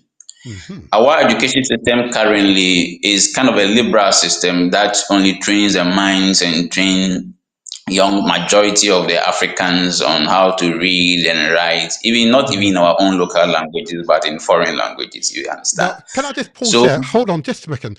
And that's what I find so ridiculous. Yes, we are speaking foreign language as well, I have to admit.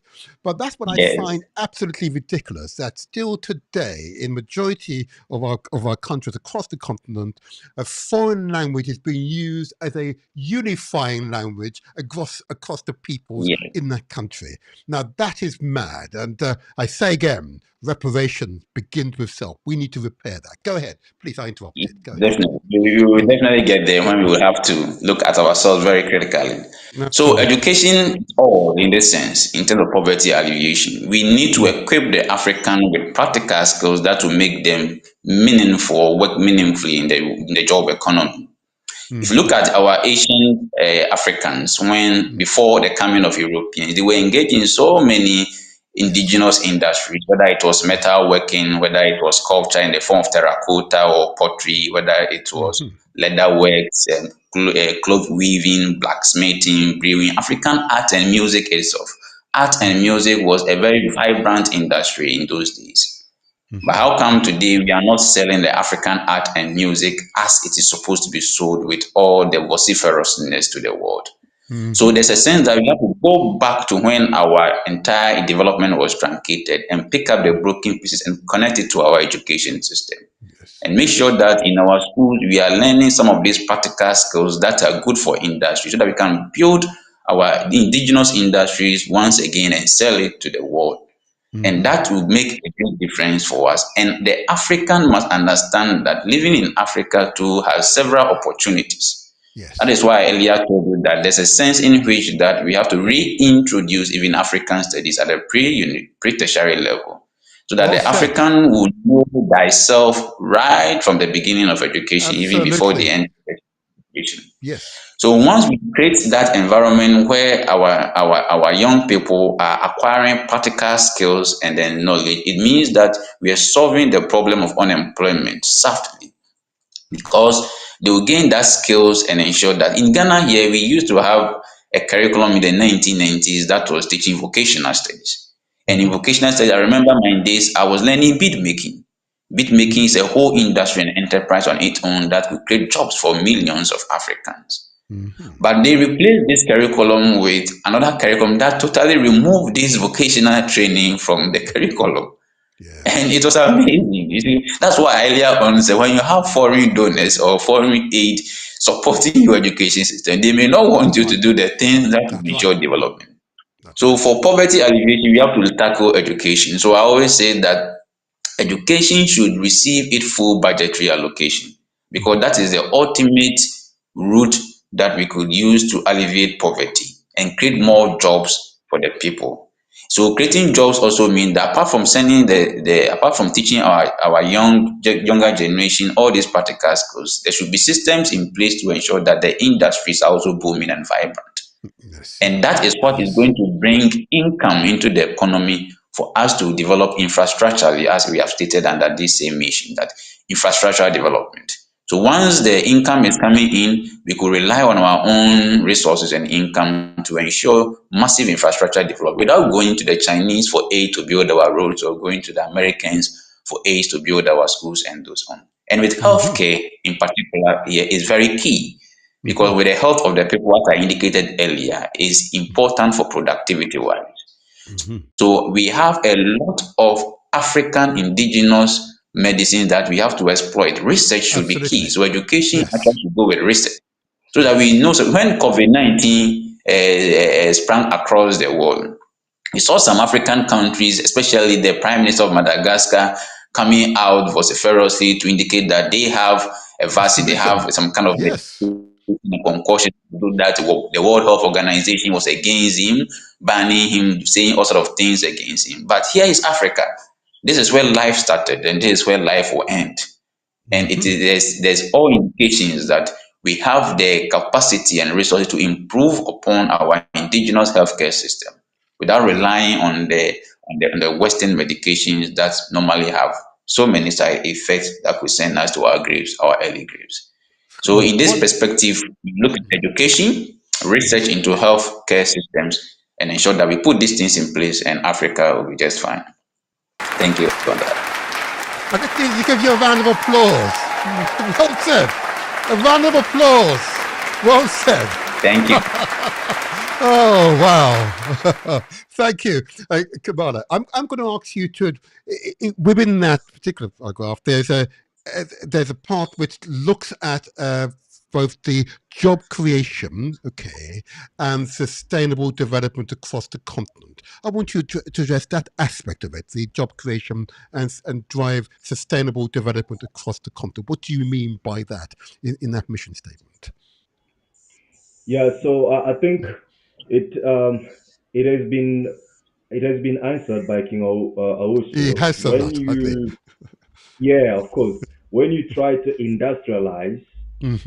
eventually you create jobs, especially when you don't want to uh, when you don't want to replace humans with robots.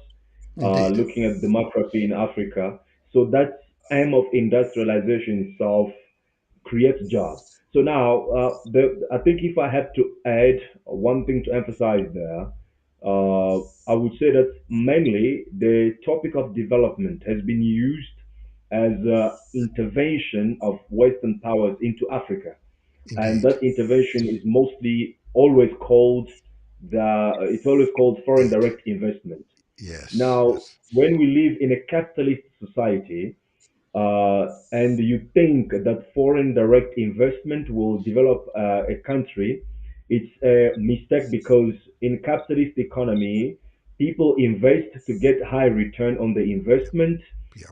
So in other words, African economy has been relying more on foreign direct investment to believe that development will come from there. In other Hmm. words, we've been thinking that development is a process that comes from outside. But what Hmm. we are emphasizing here is that this has to be inside out process whereby we are not relying on foreign direct investment, Hmm. which is a capitalist initiative to invest a little money and take more profit out of that money. And when they leave their factories, they leave holes, degradation in Africa, and That's right. environmental conditions that are not conducive for life to develop there, Hmm.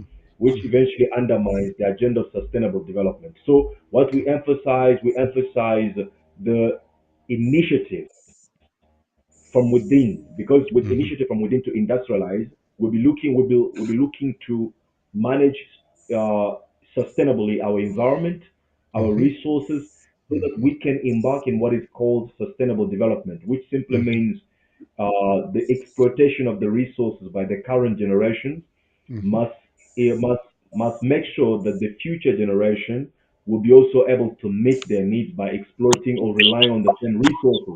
But what we see in Africa when we the foreign direct investment is the heavy industrialization, heavy exploitation of the resources, which eventually undermine the Hmm. future generations to really cater for themselves, relying on the same resources.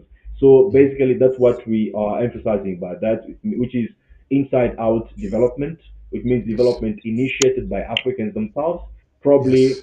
on the basis of community-based development, and then moving up to the state initiatives, so forth and so on, and continental of also initiative, which can be expressed through the African Continental Free Trade, Yes. which was signed in 2019 to make it more effective and more functional, so that it mustn't be a channel through which Chinese products get to be, to be dumped on African markets because we Hmm. don't produce. So it has to begin with ourselves, trying to build industries, and then from those industries we create jobs, and with those jobs we're trying to manage our environment so that we can do what is called sustainable development. Well said and well articulated. And I want to take this last mission statement, and I've got some additional guests I want to bring in who want to give you the big thumbs up approval. Okay, so the last mission statement we've got here is peace, security, and stability. The party advocates for the promotion of peace, security, and political stability within African countries and across the continent. This includes conflict resolution, peace building efforts, and collective security arrangement to prevent conflicts.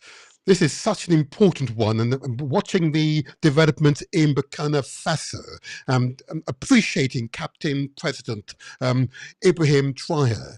This is an essential one because the destabilization of our economies using foreign-backed insurgency as being a tool that the old colonial powers and their big corporation have used for generations.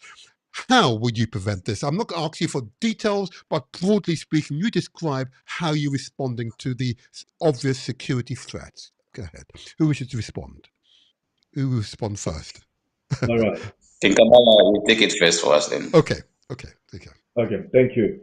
So, briefly, I think everything that we've spoken here, whether we talk Mm-hmm. about identity and cultural renaissance, whether we talk about development and poverty alleviation, whether we Mm-hmm. talk about Agenda 63, as some may talk, Mm-hmm. everything relies on the ability of Africa to secure itself, Yes. which means the ability of Africa to make sure that its security is not threatened, and Mm-hmm. eventually from security we have a peace. So I think Yes. that statement must be security and peace, actually, to be more precise, because security comes before peace. You have to be Yes. secure first, so that you can live in, in a peaceful condition.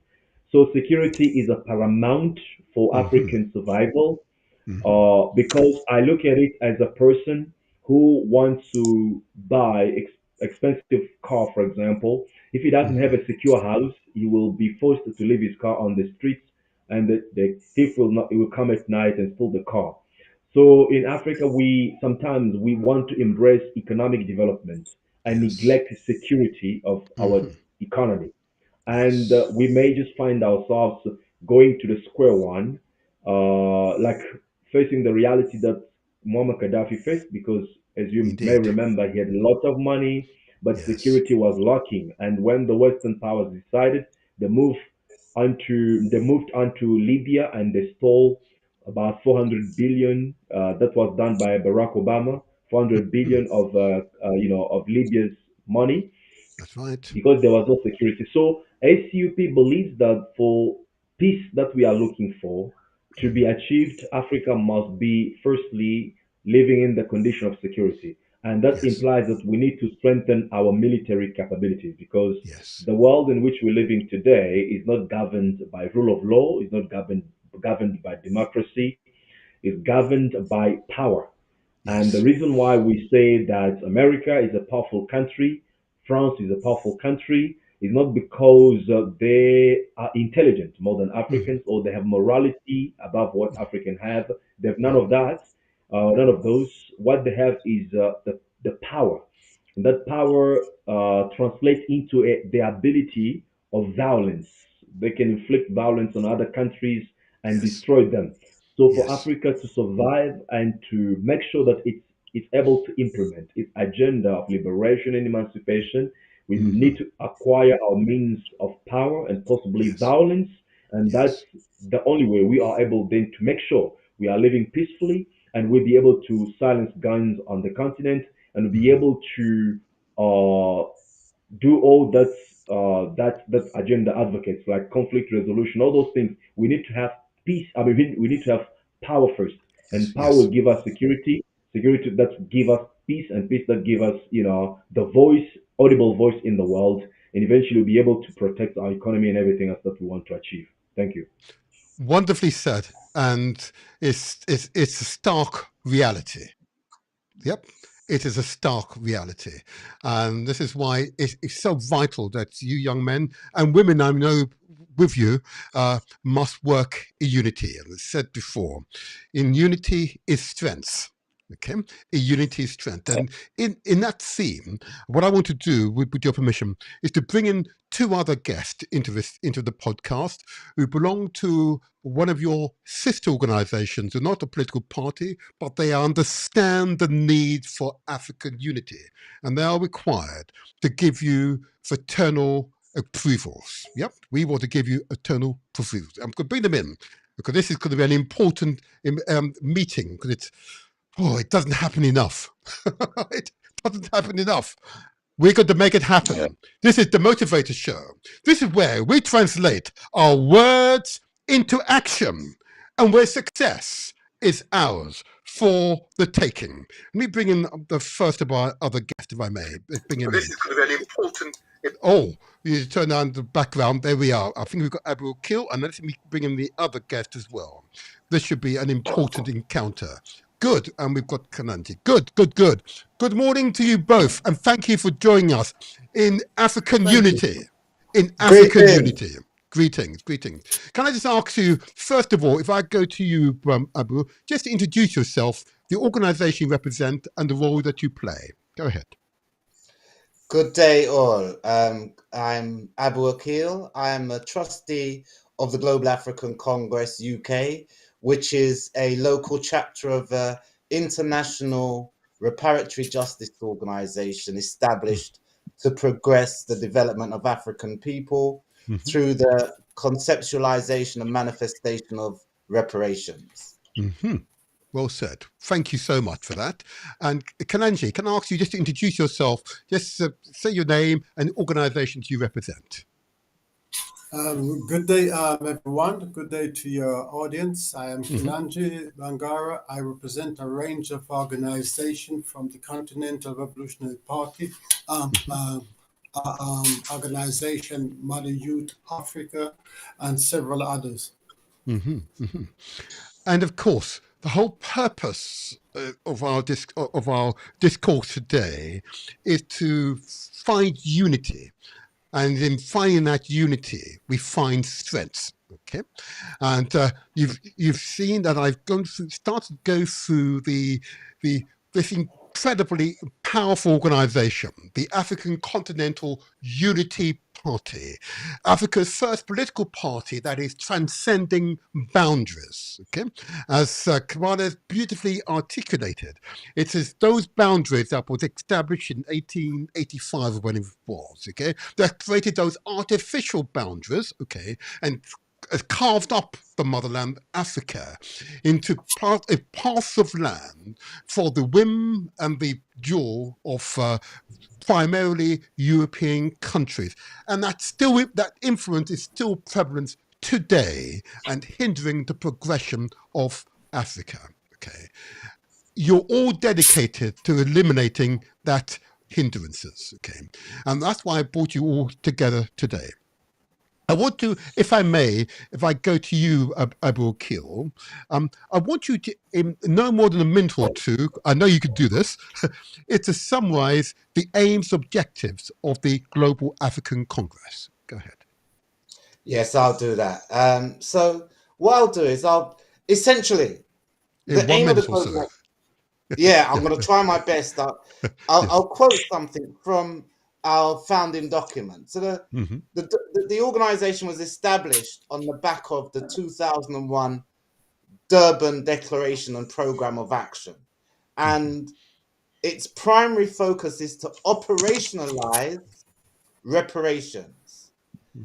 The rationale is all of the things that have been outlined earlier with regard to artificial barriers being made between African people as a consequence of our oppressors, colonial oppressors. It was formed to reflect the African genius as a forever regenerating entity and endeavors to provide visionary leadership in the midst of abject oppression. Yes. And our aim is to be an international body which effectively asserts and brings to fruition our collective demand for reparations, justice, and equality. We want to be a provider of expert advice and resources and a strong and forceful voice for African people worldwide. And as I said earlier, the aim essentially was to have chapters around the world to reflect all of the different situations that we find ourselves in as Africans around the globe who have been scattered. So where the UK branch, the essential aim was to have chapters around the globe. Thank you for that. And the synergy between two organisations is absolute, and feeding in and supporting the African Continental Unity Party is clearly would be one of the GAC's primary objectives, without any doubt. Okay, and thank you, Abu Akil. Can I now go to Kalanji? I believe you're in Namibia, Kalanji. Just, you may wish, I know you have multiple hats, okay? Yes, and I know you wish to feed into the ACUP, but just give us a summary of a organisation or organisations that have synergy with the ACUP, because this is truly, Pan-Africanism in its essence. We're discussing it now. Go ahead, after you. Kalanji, just summarise. As patrons of a number of youth organizations, yes, as the patrons of a number of youth organizations throughout Africa, I like to, first of all, let me express my warmest thanks and congratulations to the African Unity Continental Party. I think as young people, I think they're doing a marvelous job, and I'm one of those who take the Franz Fanon dictum, where he stated that each generation out of relative obscurity must either fulfill its mission or betray it. Now, when you look at Africa, the population of Africa is under 35 is basically 75% are youths. So yes, youths are actually leading the Pan-African charge. So yes, I love the work what our young people are doing. I think people like myself who have been around a long time, as well as other elders, I'm not saying that we should sit back right now. We should continue to be the guiding force, and also give these youth a chance to actually, see how they can rescue Africa, rescue ourselves. I believe in the mission of as to how they've expressed themselves. This is the commitment I'm seeing throughout Africa. And I wish the Continental Unity Party all the best. As I said, it's youth-led, so therefore it's have my full endorsement, and also the organization that I belong to. We certainly endorse the African Unity Party in terms of politics right now. We are not exactly politicians, most of us right now, but we want to give these youth a chance to see how they can address the situation that came out of the 1884 Berlin Conference, and which have, to some degree, imprisoned us. Also, the politicians, them right now, have not brought the sense of unity that should have happened back in 1963 to the state. We've had over 68 years of independence and political so-called independence, and we are still in a very difficult state of being. So what I'm saying right now is that we need to give youth a chance for them to actually come up with an alternative. Hold on there. Okay, that's beautifully said. So I'm now going to come back to Kambada, and I'm going to put it on the screen, the next mission statement, which I held back, and I want it here. There we go. because this is Pan-Africanism in its essence, because this is what is necessary. Pan-African diplomacy. The ACUP encourages African countries to work together in their foreign policy to address common challenges and protect the continent's interest on a global stage. This includes strengthening relations with other regions while emphasizing African solidarity. Now then, I'm going to ask members of the ACUP to speak to that mission statement, because you're now engaged now in Pan-African diplomacy. You have them there before you. Go ahead, Kabada, I'm sure. Yes. Go ahead. Yes, go ahead. All right. No, that's beautiful. And I Mm-hmm. think I did indirectly Mm-hmm. uh, elaborated. You did. Elaborate on. I've elaborated on that topic Mm-hmm. indirectly as I was making my first intervention You did. by saying that today, when we look in the world, we see that imperialism, as I've explained it, has become a global agenda, Yes. whereby championed, I should say, by organizations such as NATO, such as G8 group, Mm-hmm. and other multilateral initiatives that have been put in place. And as we're speaking right now, there are billions, if not millions, spent by all the Western countries to create think tank groups that have to study on how to keep their supremacy of the world and to keep other part of the world eventually underdeveloped and impoverished. Mm-hmm. So, we're in face of this global reality, global challenge. There's no way that a small country like Malawi of I don't know 8 million people will be able to fight and win over imperialism. There's Mm-hmm. no way that a small country like Benin, Guinea, all these countries that are in reality colonial enclosures will be able to individually fight and overcome this international force of imperialism. So it Mm-hmm. makes sense that Africans need to come together and Mm-hmm. consolidate their efforts, and most Yes. importantly, reach out to other people who are Yes. suffering from the same challenge of imperialism, whether we talk about Cuba, Venezuela, whether we talk Yes. about Panama, all these countries that are also suffering against imperialism. We need Mm-hmm. to reach out to them through Pan African democracy so that we can Yes. build an alternative voice of probably representing the global south. Well, Yes. some people talk about BRICS today as that voice, but I believe that BRICS is a voice when it's convenient. Is not really, is not solely engaged to the agenda of overcoming the Western imperialism. And the reason why I'm saying that is because some of the BRICS members are still enjoying the status in the UN veto power. So I think Uh-huh. you cannot stand against something if you are also enjoying the benefit of that thing, such as the China, Russia. They're still eventually enjoying being part of countries that are holding the veto power. Five of them actually. So, but I put that aside. Even though Brexit, I mean, BRICS is a very good initiative, of course. Mm-hmm. But what I'm saying is that there has to be solely a South initiative, of Mm-hmm. course, that can link Africa in the within the Pan-African democracy diplomacy with other other regions of the world that are suffering from the Western imperialism.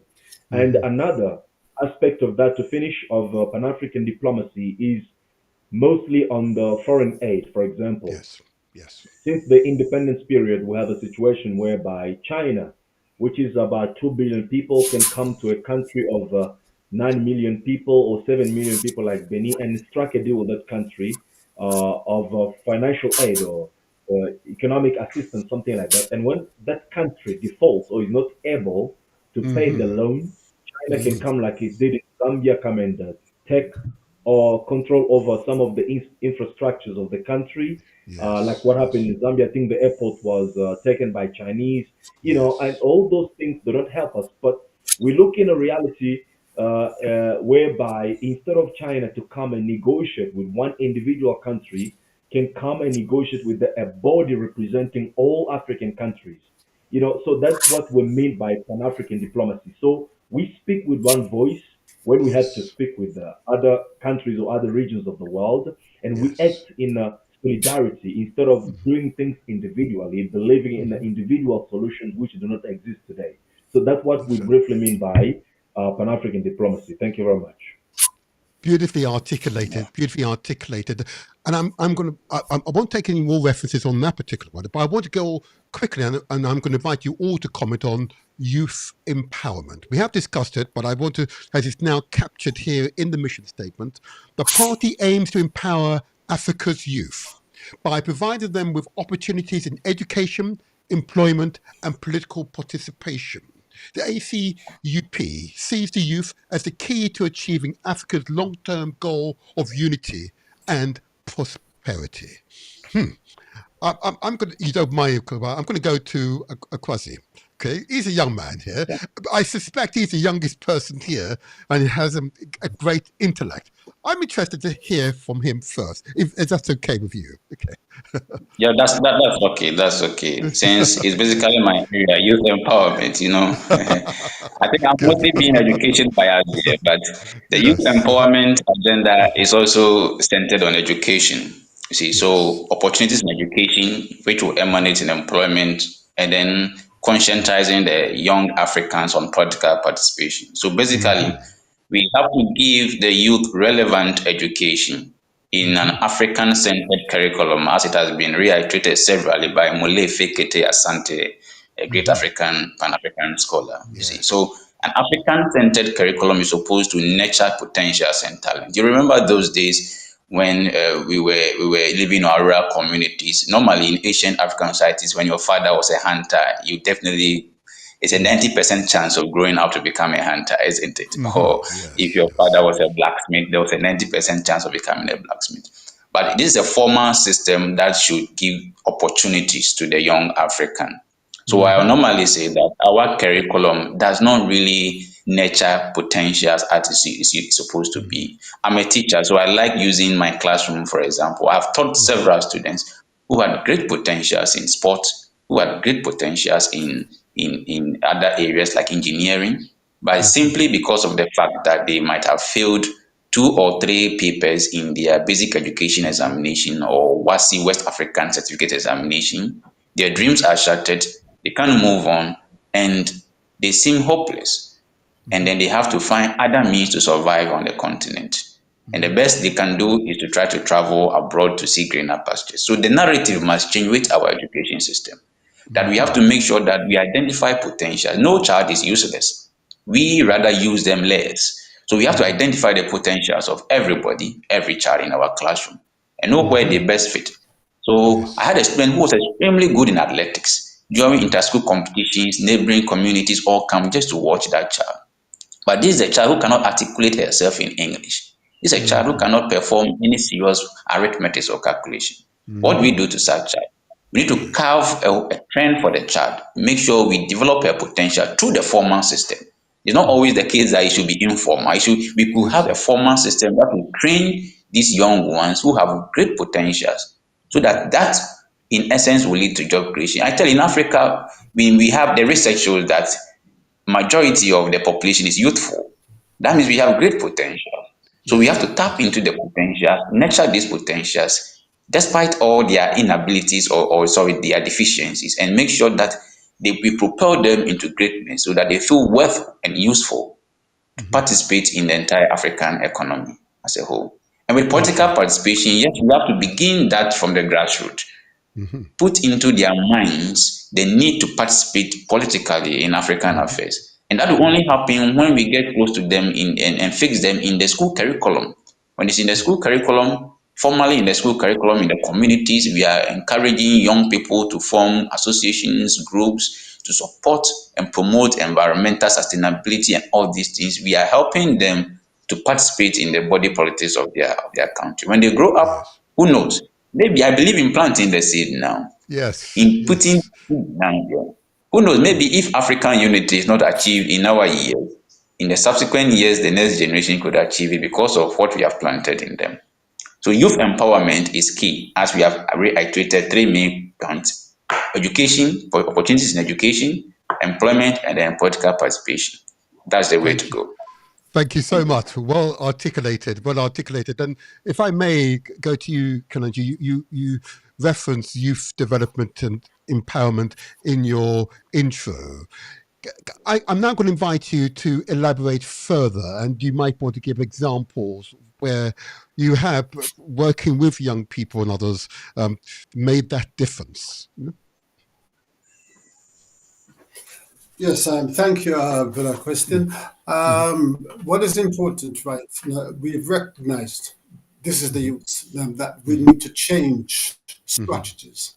The young man mentioned earlier that many of the on our journey, many of the time we've had very brilliant leaders such as Nkrumah, Patrice Lumumba, and they got taken out. And as a result, the youth them have come up with an idea that we need to deploy other form of alternative strategies, especially education and reorientation. You see, one of the failure of the old generation was the failure of not re-educating and not reorienting our young people, the then young people of my generation and your generation. There was a classic failure in Pan-Africanize them, and as a consequence, we have lost many of our young people into the system of white supremacy, and you find that the system of white supremacy does not work well here within Africa. And the fact that we are on a mission to unite Africa, we need to actually move away from the Berlin structure, because it has been particularly harmful to our development. It is an exploitative structure that does not benefit us. So the young people have come up with the principle of Ubuntu. That is to encompose everything from a natural order rather than from a prescribed order by our oppressors. The young people have also recognized that these people have got us into this mess, and they cannot be the architects to actually get us out from it. So they have resolved amongst themselves through various means. And the African Unity Continental Party is one of those parties that is actually preaching practically the power of Garvism, and also the excellent work of the Global African Congress, which sets out a brilliant policy document that came out back in 2001. Where 2002, where Africans from all over the world came together and decided, well, this is how we're going to actually free ourselves. This document called the Bridgestone Protocol was circulated to all African government and the AU for them to look at what was African per se, saying how are we going to actually change our circumstances? How are we going to actually, empower ourselves, right? So I see the African Continental Unity Party have adopted most of those conclusions of the Global African Congress, and I think it's the right way forward. And of course, starting, as I said, most of our people upon the African continent are 75% under 35.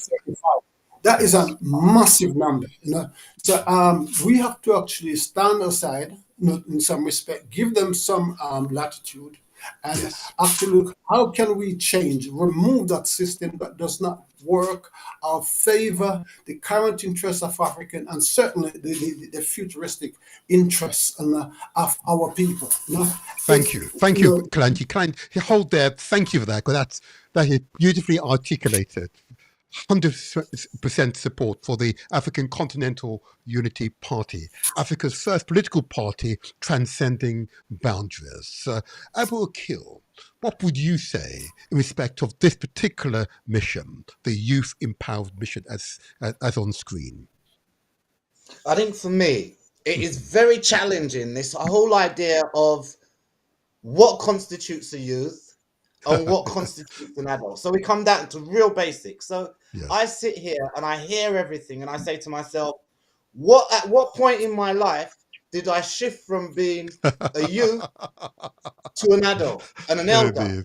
Yes. So you Yes, look in the mirror indeed. and you say, who's that man looking at me in the mirror? And it's not the same person that you think you are. You've turned into some old man. So that's an interesting phenomena about the youth. And I think it's really important to recognize what it means to be a human being and what it means to have institutions and a society that is inclusive enough to reach the most marginalized.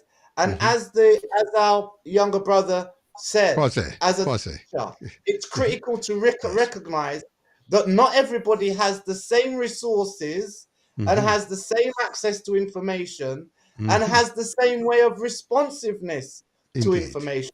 So we have to recognize our diversity as human beings. And as Brother Kilanji made the point, that the colonized modeling, the modeling of imperialists, the modeling of white supremacists, actually is not designed for us, and it's proven not to work for us. Indeed. So we've had a whole raft of independence movements, and those independence movements have not come to fruition beyond the fact that we're speaking to each other today, and we've got some young shoots who are coming up and saying, yeah, we're still on mission. But I think the critical factor for the youth is recognizing, and the whole agenda around the youth is recognizing that there are different levels of engagement, and we're actually engaged in an exercise that is new. It hasn't been done before. We're doing something quite new, and we need to start from the point of you've got macro and you've got micro. We've got the political economy, and then we've got each of our psychologies and what kinds of systems are responsive to that.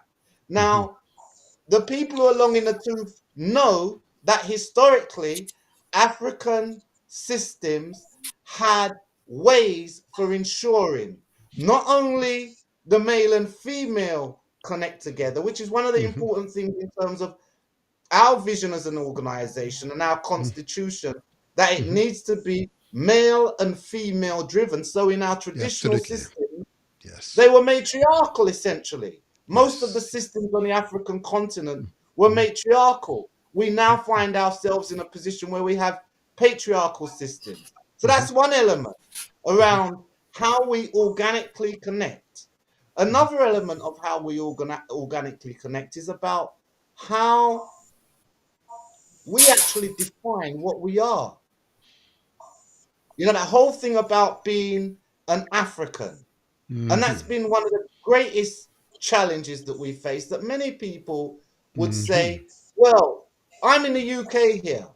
The conditions in the UK are such that they say, well, you have to define yourself as Black British, or you have to be British, and you have to function within the mores and values of UK society. So most of the people that I see around me in the UK, the generation who's coming up, they will say that they're Black British, and they have nothing to do with anywhere else. The likes of me who grew up in the 60s associates with my grandparents.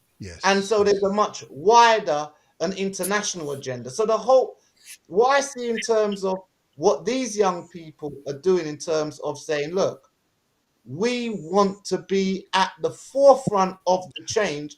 And the reality is young people are at the forefront of the change because they're the most dynamic and the most energized, and they're the least caught up in some of the challenges that we have from the past. I've got lots of burdens that I'm carrying that bog me down psychologically, where a young person will look at the same thing and say, look, Magan, and move forward. So I think for me, in short, it's about recognizing that everybody's life is of value. From the person who can't read and write to the person who can write a PhD in a year. Yes. Thank you. We have to be able to reconcile the two. We have to recognize that these kinds of hierarchies that devalue people are our primary problem.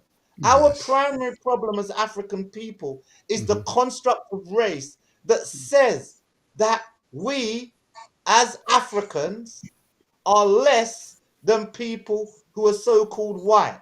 They've created this idea of white and black. White is good, black is bad. That's our fundamental problem. And that fundamental problem places people on a hierarchy. And that hierarchy is what keeps us in a position of being subjects to an order. Okay, And we can I won't just get ask you to hold there? I want you to hold there because you're slightly drifting from the youth-ish question, but it is good because it's you have one of those highly active minds, which I know we all need to tap into. Okay, but I want to go to Kabada, if I may, and respond to this mission, the youth empowerment mission. And I listened keenly to Kwasi. I knew he was a teacher. He hadn't said this before, but I've recruited hundreds of teachers in my time. You see, I spotted a teacher straight away in Kwasi. There's no doubt. But I also spot here in Kabada natural leadership. So I'm interested to hear your response to this mission statement, the youth empowerment statement. Illuminate this statement for us so it comes alive in the minds of the audience, please. Over to you, Kabada. Yeah, no, thank you so much, and I appreciate all the comments. Very instructive. So for us, youth represent two things. Youth represent energy and the future. So investing in the youth of any particular country or particular society is actually investing in the energy that will drive the future of that particular society and country. And we Correct. have that responsibility as African people today because there's no other way around to make sure that we have a future if we don't go through the empowerment of the youth. And looking at the continent that is standing at 75% youth, as I heard the statistics. So it's paramount for us to focus our energy, our efforts, and initiatives in the youth empowerment and the youth education, most importantly. Yes. That's what ACUP emphasized, and we look more into the youth than looking towards the elites. So we have two tendencies in Africa. To finish, in what is can be called activism in Africa, we have a tendency of those who want to look towards the mainstream, to be acknowledged, to be recognized, and to be invited, and to be eventually celebrated when they take pictures with the leaders and stuff like that. But the ACUP, since it is a a movement by the masses, initiative of the masses. That's We right. tend to That's look right. more into our communities, towards the youth, to train them, to empower them, and to give them a voice. And we believe that these youth are the ones who are actually going to occupy the driving seat of Africa Yes. in the next Yes. 5 years. And the situation we want to create is a situation where we see in Africa, we see members of parliament, ministers, presidents coming from ACUP, leading Ghana, leading Burkina Faso, Mali, and with that structure, we'll be able to create a synergy that will eventually drive Africa in one direction rather than having Africa scatter around different directions. Some of us want to become little British because they're colonized by the British. Others want to become little French. Others want to become now maybe little Chinese. I don't know. So with having a leadership that that creates the youth capacity that will be positioned in the parliaments all over the continent, will be able to drive the continent in one direction. Thanks so much. Thank you so much, and thank you for that very useful intro. I'm less conscious of time. We've got maybe another 5 minutes or so. I don't want the podcast to be too long, but I want to now just touch on, only for a few minutes, the developments in Burkina Faso. Okay, and it does appear that the work of Captain President Ibrahim Traore is an example, an exemplar, if you like, for other countries to follow. And I want to just solicit from each of you your opinions of the Burkina Faso people, or the Burkinabes, as they refer to themselves in the plural. What's your impression of what has happened there? I'm going to start, if I may, with Kalanji, then move across my screen. In no more than 2 minutes, Kalanji, just give us your impression Okay. of what has happened there. Yeah. Yeah. Thank you, my brother. The Burkina Faso, this is what we will call organic development. These are both Burkina Faso as well as Niger and Mali. These are governments that have come together. These are young people. And we talk about young people. They have actually respond to the inadequacy of the so-called political, I'm using this word it's very important that we understand, politics that was there before. They recognize that the politics does not work for our people. As a consequence, they said, look, this democracy thing, I'm not blighting the mission of our young people, but politicians have made such an appalling job in terms of liberating our people and doing the things that they should be doing. They appear to be more in line with Western interests. So Captain Touré is now the darling of all young people in Africa, basically. I've not heard a bad word, and the strategy that they have adopted is a great strategy. And we have John Mahama, who's a non-Pan-Africanist, because we've not had a real Pan-Africanist government from the days of Nkrumah and Colonel Gaddafi. Nothing else have actually materialized. Every time we try, then the West, will eliminate those leaders. So the response of these people, Captain Touré, is the response that the young people said, okay, we're going to have that type of government. If the politicians don't behave themselves, look here, we're going to actually take the reign. And they've taken the reign to be some of the world's fastest growing economy overnight. Compare this to what the politicians have been doing. It's a real embarrassment. So these are young people. And the African Continental Party have a great opportunity to work with those three ideal standard that has now been set.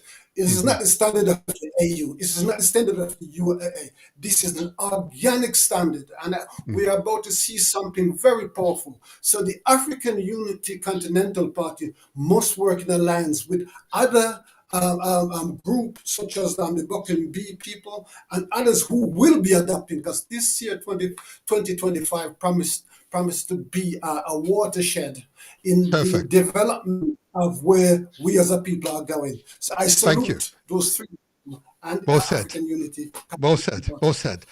I'm now going to go, if I may, to Abu Akil to comment on the development in Burkina Faso and the exemplary work been exhibited by Captain President, he says, Ibrahim Traoré. Please, 2 minutes, please. No more than 2 minutes. I find it inspiring, and I think it tells us that when the most marginalized people work together in teams, they can achieve phenomenal responses. So he's been able to be with a team. The team he was in happened to be in the military. The military is a vehicle that you can use to develop skills and power. And through that process, he's been able to inculcate something new. It's very scary. And it's very scary because it upsets the normalized ways of running a state, the whole thing of having military at the front. But I think the thing for me that I'm realizing as I get older is power is very, very important. You can have your core principles and visions, but at some point you have to cut the earth for shoots to come through. So I think it's very promising to see what's happening in Burkina Faso. And I think we're seeing that there's a whole population of young Africans who have wanted to do this. And he said, look, cut the soil and make sure those at the very bottom get a chance to move through. Because if we get that energy, we're going, and nobody's going to be able to move with us. As Africans, we are the power on this planet. We're the mental power, we're the physical power, and whoever can cut the ground is going to go through. And he's showing us, look, I'm doing it. There you are. Praise Jah, Rastafari. Can I now go to the youngest member, if I may, Kwasi? Because I know he's a teacher. He's a teacher. I know he's going to say some powerful statement. No pressure now. He's going to say, go ahead, Kwasi. Go ahead. All right, yes. With the situation in Burkina Faso, yes, would say yesterday I had a discussion with one of my friends. He says, "Oh, that's not the right approach to rule." But the essence is that if democracy is not yielding, I mean, it gains or meeting the expectations of the people, then we cannot fault military takeovers. Indeed. So it's a great thing they are doing there, and it's like he has brought some sanity into the system together with the Malians and the Nigerians. They are doing great works there, and they were oppressed, by their former colonizer who had no intention to leave their soil. You see, unlike the Anglophone countries, at least we were given the room to make our own decisions. But the problem was that they always had a hook so that we make the decisions in their interest. But with them, it was like they had no right to take decisions. The decisions were taken for them in Paris. So it's good thing that people are rejoicing. Our former president, may he so rest in peace, Jerry John Rawlings of Ghana, said that Yes. a coup will never be successful if the atmosphere is not calling for it. So I believe definitely that the atmosphere was calling for it. That is why they were successful. And it is refreshing because the young people in those countries believe that it's like a rebirth of Thomas Sankara. And it gives what so far they have done with Niger and then Mali in collaboration gives me a sense of indication that African unity is not an utopian dream. It's possible, and one day we may achieve it. Yes. Thank you. Say it again. No, stop that. Say that bit again. That was a powerful African dream. Say it again with emphasis. Go on now. Come on. African unity is not an utopian dream. Yeah. It's going to be possible one day. Oh, come on now. You see, that's a powerful statement. Yeah, I can hear the ancestors in your voice. You said it with an emphasis. It is not a dream. It is a reality. It will come to pass. Come on, let's bring it to pass. Let's bring it to pass. Yes, bring it to pass. Yes, yes, the power. Okay, no pressure. Come on up. No pressure. Your response. Your response to the advent of Captain President Ibrahim Traoré. The work is committed and it's demonstrated is possible. What is your response? No, thank you so much. So I think I'm gonna move a bit further from all that has been said to say that the symbolism is already good, Yes. but we need for the substance to be strengthened because we know the journey from slavery to emancipation or to liberation begins with the symbolism first. You want to do some symbolic gestures to give yourself the courage to stand against your oppressor, but at some point those symbols got to be substantial or got to be accompanied with the substantial power. Yes. So the fact that these three countries, Mali, Burkina Faso, Niger, have stood apart, have exited from the Western African economic zone, it is good. They're making some statements, which is good. But we wish for them to move with full force into consolidating the armies to make one army, consolidating the economies to make one economy, consolidating their parliaments to make one parliament, so that they can form an embryo of the true African unity that we want. That will be an alternative to the African Union today, which is mostly a circus of colonial powers. So that's what we wish, and that is the right direction that we wish to see them moving. Otherwise, if they have to keep the current status quo, then it remains just a symbol that has no substance, and we may go back to the square one where the leaders get eliminated and the whole energy, the whole movement stops to function because the key leader, who in this case are Ibrahim Traoré, I think General Chani in Niger, and in Mali, Assimi Goïta, if they get eliminated, then there's nothing else we can hope for. So we need this to move with full force and see other countries joining them so that we can eventually build from that base, build the true African unity that we're talking about. So in a nutshell, the symbol has been beautiful, then we need to move in with the substance that will support the symbol. Thank you. And what you're again emphasizing is the strapline for this podcast. And that is, of course, in unity is strength. And it's understanding that these words are critical to our future development. And I know that just prior to coming on live, I had a call from a friend in Gabon. He wanted to engage just before I go live, but anyway, there you are. And he couldn't quite understand what was meant by in unity is strength. You know? And I had to remind him that the borders, these artificial borders, were designed for other people's interest, not our interest. Those borders weakened us. And while those borders exist, if they will continue to weaken us.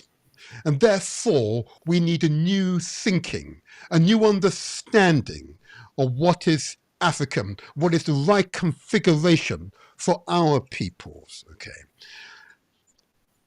I believe he understood.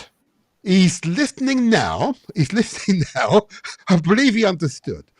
But I've said on many occasions, we have to use narratives that the people understand. Okay, use analogies, examples that the people understand, so that these words are impactful. Okay, one of my roles, and I've just put it on the screen, the strapline: in unity is strength. That's a Pan-Africanist philosophy. In understanding this, okay, it is therefore our collective duty to overcome the barriers of ethnicity. In other words, Zulu or Yoruba, Igbo or Xhosa, you know, understanding that these are identities, yes, but the greater identity we refer to, as Kabbalah said earlier on, is a Pan-African identity. Okay. Now, the term Africa, of course, is one that we may collectively decide to change, yep, and give a new descriptor that comes out of our dialogue, as what happened in Burkina Faso. Upper voter consulted the people, and it's now become Burkina Faso. So it's amalgam of the people's language. That's what we're seeing, the land of the upright people, upright men. Yeah, or I say incorruptible men, because they're clear in their thought processes. Okay, it is that thinking, that broadening of our thought processes, that's a critical step forward. That we are breaking out of the change of the old mentalities that was created for us by others, and we're creating our own reality. Therefore, we're taking control of the future direction. Praise God. Wow, this is powerful. This is powerful. I want to close now in about a minute, okay? And I want to thank the comrades, brothers who joined us, both Kalanji and Abu Akil. I want to thank you both for coming. But I want to focus now on the representatives here of the African Continental Unity Party, okay? And I want them to close this podcast. So I'm going to invite, if you don't mind, I'm going to the youngest, the representative, who's the teacher, dynamic, powerful, wow, bright eyes. Oh my gosh, you know, he can take in all the knowledge of the world with a single whisk of his eyes, I'm sure. I just want you to tell us, what is your ambition for the future? Just tell us, just share with us, no more than a minute, just tell us your ambition for the future in 1 minute, if I may go to you, Kwasi. Well, our ambition for the future, we at ACUP, is to mobilize the African youth together around the concept of rebuilding Africa by all Africans. Yes. And I normally want to add, we are rebuilding Africa by all Africans and for all Africans. And I know by this, we are going to have a state of one Africa with one voice. And that's essentially one of our key slogans or motto that we respond to, ACUP, one Africa, one voice. So before we can get this one Africa with one voice, essentially we have to mobilize the youth and rally the youth behind a certain goal or ambition. And it's achievable looking at our mission that we have explained today vividly to everybody. It's possible we can move into that direction. And we know that by the help of the powers that be, together with our, as you were saying, in unity is strength. You know, in unity we have the numbers. And in unity we have the resources together for ourselves. And in unity we can move far ahead than being in our separate smaller states. So it is possible that we can move to that direction. And I believe that once we have the total goal of rebuilding Africa by all Africans, everybody will be in a good position to contribute positively. Either way they can, through finances, through expertise, through advice or experiences. Everything is welcome. Thank you. Wow. It's difficult for me to respond to him because it's so spot on, absolutely spot on. And what I'm very conscious of as you speak and I listen to you is that I've met other young men and women, okay, who speak with equal vigor, equal certainty about the future. And it's that certainty we want you to hold on to forevermore, okay? And before I go to Kabada, I just want to, if I may, with your permission, put details of how the audience can contact the African Continental Unity Party. With your permission, thank you. I'll put it on the screen. So there we go. I'll just put it on the screen here. There you are. So the African Continental Unity Party can be, in fact, if I may, Kabada, I'm going to hand this over to you. You explain to, it's on the screen, but you explain to the audience how they can contact your party. I'm only the presenter here, after all. Go ahead. Thank you so much. Thank you so much for the wonderful show. And thank you to all the African family out there that have been listening to us for the past hour. So we are reachable on the contacts that have been put there. So actually, the main number that can be used is based in South Africa is +7 7465 77264. It's on WhatsApp, it's on Telegram, it's on direct call, so you can reach out to us for any inquiry and be able to discuss further. And should you want to send an email, you can use the following email address: unity@africanacup.org. We'll be able to eventually get in touch and respond to your email. So eventually the website is www.africanacup.org. That's where the information about everything that we do is there. As we're speaking right now, the website is being rebuilt, so there might be some information missing there. So in short time, we'll be having our full website, eventually launched or online, and to be able to see everything that we do from week to week activities where we have our activities in different countries. So this is really our task today that we must do, and we don't have a way around it. If we think about our survival, our future as African people, I guess the only way is through organization and unity. That will give us the strength, the power, the resources that we need to rebuild Africa. Because rebuilding Africa is a project that needs resources, needs skills, needs strength, needs connection, needs all these things. And for us to be able to bring all these things together, we need to unite. And I will end with the words by Frantz Fanon when he said that every generation must discover its mission and fulfill it or betray it. So I think the future generation will judge us on our stance today, whether we have already discovered our mission. Every African person, whether he went to school or not, he knows that Africa is in chaos, is in trouble.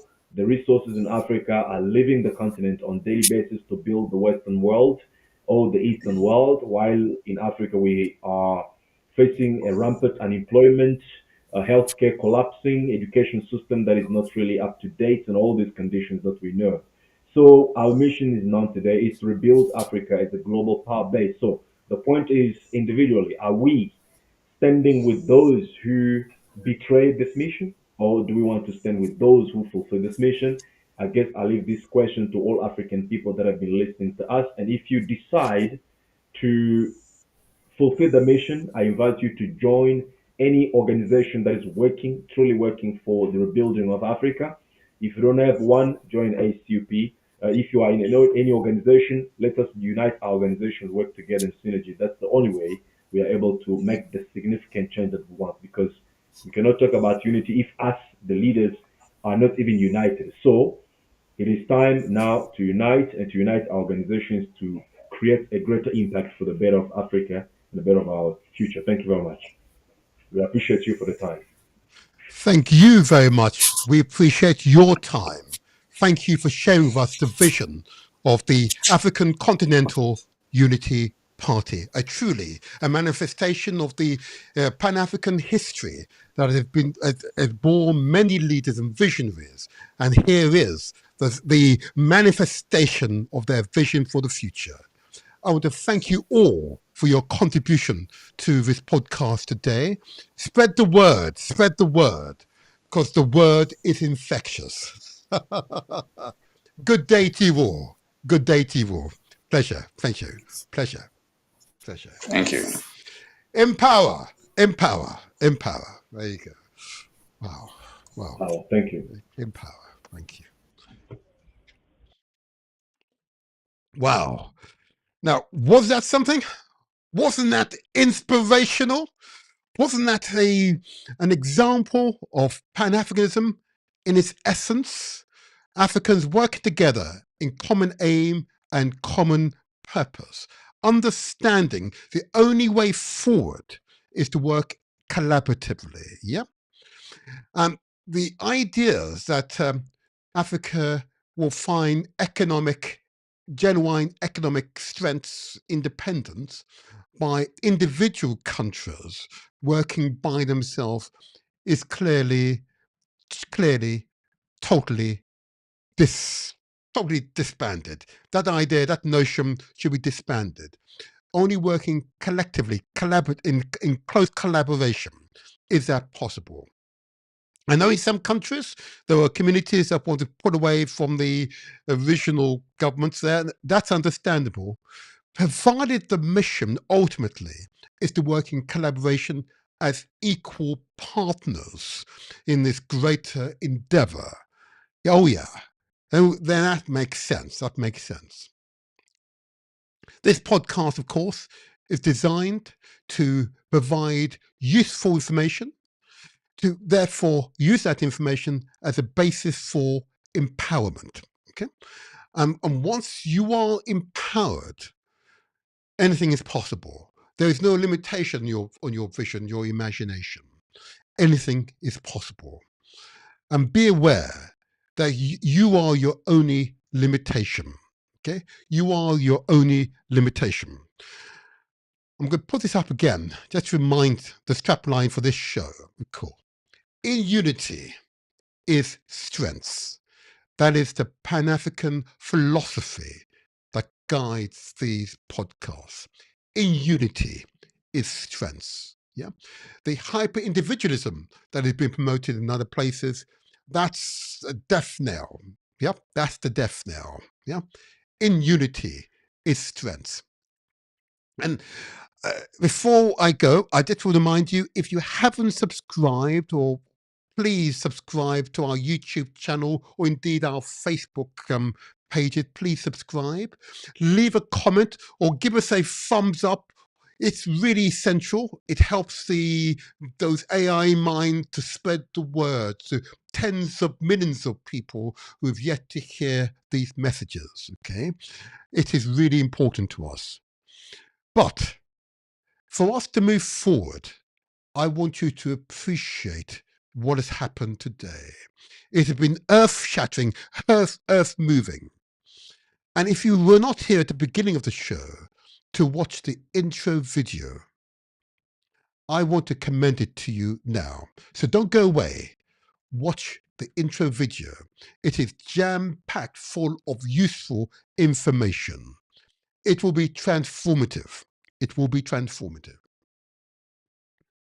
So I remain the motivator. In strength, I say unto you, Africans, in unity is strength. Ethiopianism. It was a pivotal movement that combined religious aspirations with a burgeoning sense of African nationalism, laying the groundwork for future struggles against colonialism and the affirmation of African identity. Ethiopianism, a religious and political movement among sub-Saharan Africans during the late 19th and early 20th centuries, representing early efforts toward autonomy from colonial rule. It emerged as African Christians sought to establish independent churches free from European missionary control to affirm their cultural identity and resist racial discrimination. Ethiopianism. The movement drew inspiration from the biblical references to Ethiopia, particularly Psalm 68 verse 31. Ethiopia shall soon stretch out her hands unto God. This verse symbolized a vision of African unity and self-governance, fostering a sense of pride and destiny amongst African communities. This is important. Ethiopianism. Edward Wilmot Blyden, born 1832, died 1912. Born in St. Thomas, a Caribbean island, his parents claimed descent from the Igbo people of present-day Nigeria. He was a Liberian, or now called Sierra Leone, educator, writer, diplomat, and politician. His literacy work and speeches include Calls of Providence of the Descendants of Africa in America, Christianity, Islam, and the Negro Race, African Life and Customs, Africa for Africans, the Negro in Ancient History, Liberia, Past, Present, and Future, the Origins and Purpose of African Colonization, were amongst his many works. Ethiopianism, Edward Wilmot Blyden, is associated with Ethiopianism due to his promotion of African pride, cultural preservation, and self-determination. Ethiopianism, which viewed Ethiopia as a symbol of Africa's dignity and resilience, based on biblical references, aligned with Blyden's advocacy for Africans to develop their own institutions and celebrate their unique identity. His ideas influenced prominent Pan-African leaders like Marcus Garvey, George Padmore, Kwame Nkrumah, solidifying its place in history. This is important. Pan-Africanism, Henry Sylvester Williams. He began his career as a teacher at age 17, earning a Class 3 certification. By 1887, he's one of 3 certified teachers in San Fernando, and later taught in Cannes and San Juan until 1891. A cultured individual, he also taught singing, played the piano, and co-founded the Trinidad Elementary Teachers Union in 1890. William pursued higher education in Dalhousie University in Canada, earning a degree after 8 years.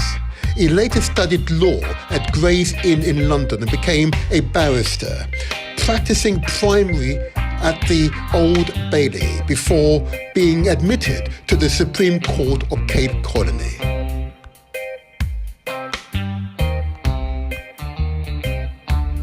Pan-Africanism, Henry Sylvester Williams.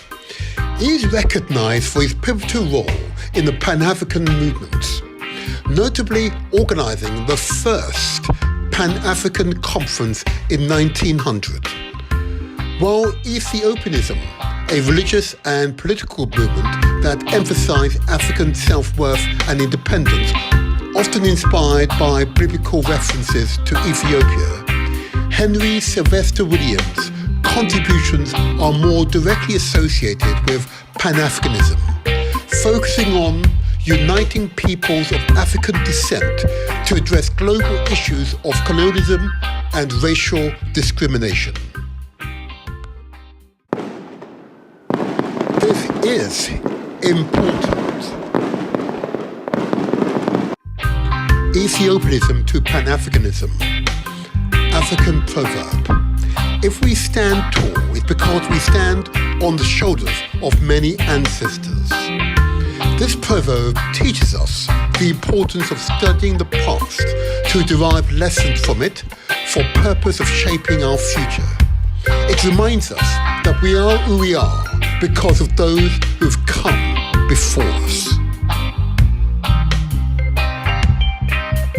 Prominent 20th century Pan-Africanist. His Imperial Majesty Emperor Haile Selassie I. Africa must unite. We have to do so that we do not again fall victims to colonialisms.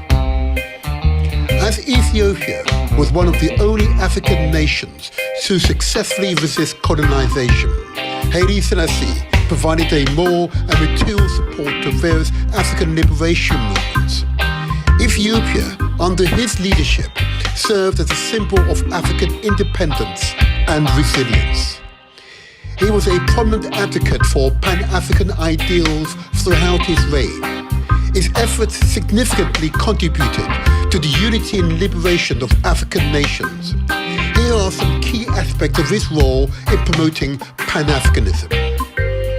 In 1963, Haile Selassie played a central role in establishing the Organization of African Unity, OAU, which aimed to promote solidarity amongst African states, support liberation efforts and foster economic development. Addis Ababa, Ethiopia's capital, became the organization's headquarters.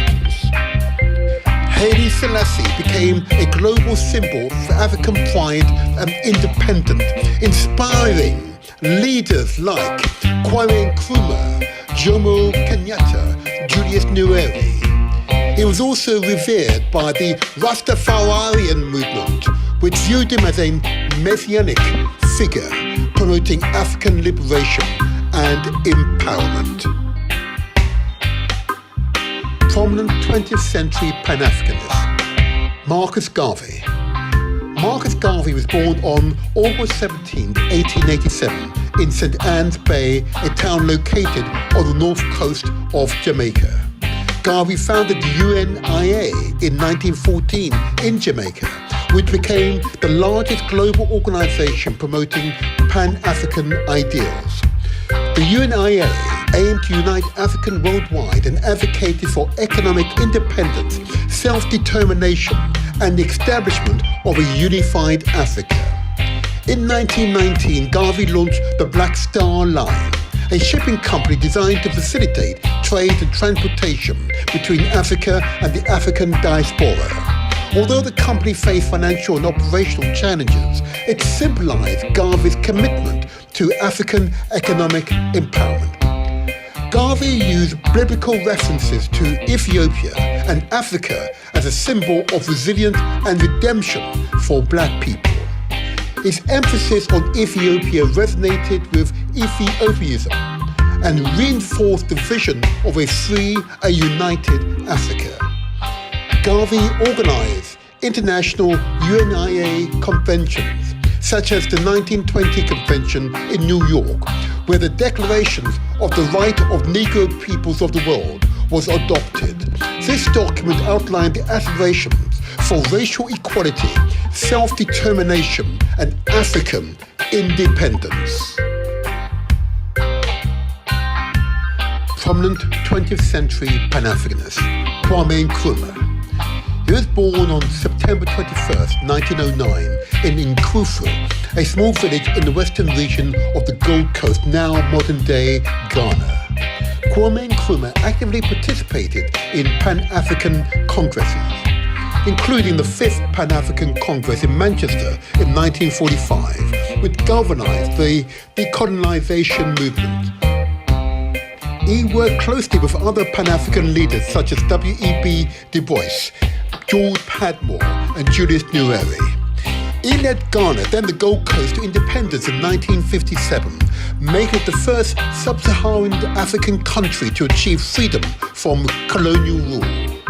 He viewed Ghana's independence as the first step toward the liberation of the entire African continent, famously declaring, "The independence of Ghana is meaningless unless it is linked up with the total liberation of Africa."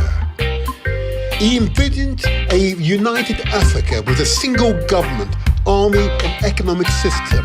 He articulated his vision in his book, Africa Must Unite, in 1963, emphasizing that African nations needed to collaborate to resist external domination and foster development. He provided materials and moral support to liberation movements across Africa, offering Ghana as a base for activists fighting against colonial and apartheid regimes. Nkrumah's writing and policies inspired other African leaders and movements across the diaspora. His efforts to promote African unity remained a cornerstone of Pan-Africanist ideology. Prominent 20th century Pan-Africanist Julius Nyerere. He was born on April 13, 1922, in Butima, a village located near Lake Victoria, in what was then Tanganyika, now part of modern-day Tanzania. Nyerere's philosophy of ujamaa, familyhood, was rooted in traditional African values and emphasized collective ownership, community, and self-reliance. This philosophy aligned with Pan-African ideals of reclaiming African identity and creating systems that reflect African realities. Nyerere frequently spoke about the need for African countries to unite politically, economically, to overcome the legacy of colonialism and build a prosperous future. He supported regional integration initiatives such as the East African Community as stepping stones toward broader African unity.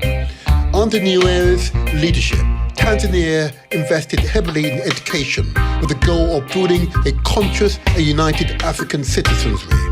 He emphasized the need for Africans to understand their shared heritage and destiny. He worked closely with other prominent African and Pan-African leaders, such as Kwame Nkrumah, Haile Selassie, Leopold Senghor. He also respected the voice of wisdom and principles within the Pan-African movement. And he says, "Without unity, there is no future for Africa." Prominent 20th century Pan-Africanist Patrice Lumumba, born on July 2nd, 1925 in Anula, a small village near Katako-Kombe in the Kwazai province, now Sankuru province of the DRC, Democratic Republic of Congo. At the All-African People's Conference in Accra, 1958, he called for a united struggle against colonial domination, echoing the Pan-African ideals of leaders like Kwame Nkrumah. Lumumba's speeches and policies highlighted his disdain for the continued influence of Western powers in Africa. He sought to reclaim Congo's resources and the governance for its people, embodying the Pan-African principle of self-reliance. He argued that African countries should work together to support liberation movements across the continent. Lumumba's leadership during Congo's fight for independence was seen as part of a broader struggle for African freedom. His iconic speech during Congo's independence ceremony, Lumumba directly challenged Belgian colonial legacy, asserting the dignity and sovereignty of the Congolese people. This bold stance resonated with Pan-African ideals of self-determination and pride in African identity. The day will come when history will speak, but it will not be the history taught in Brussels, Paris, Washington, or the United Nations. It will be the history that will be taught in the countries freed from imperialism and its puppets.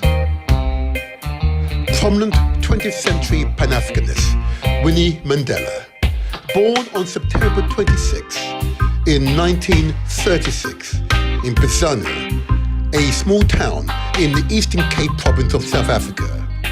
Winnie Mandela was a staunch opponent of apartheid, understanding it part of a broader colonial racial oppression faced by Africans across the continent.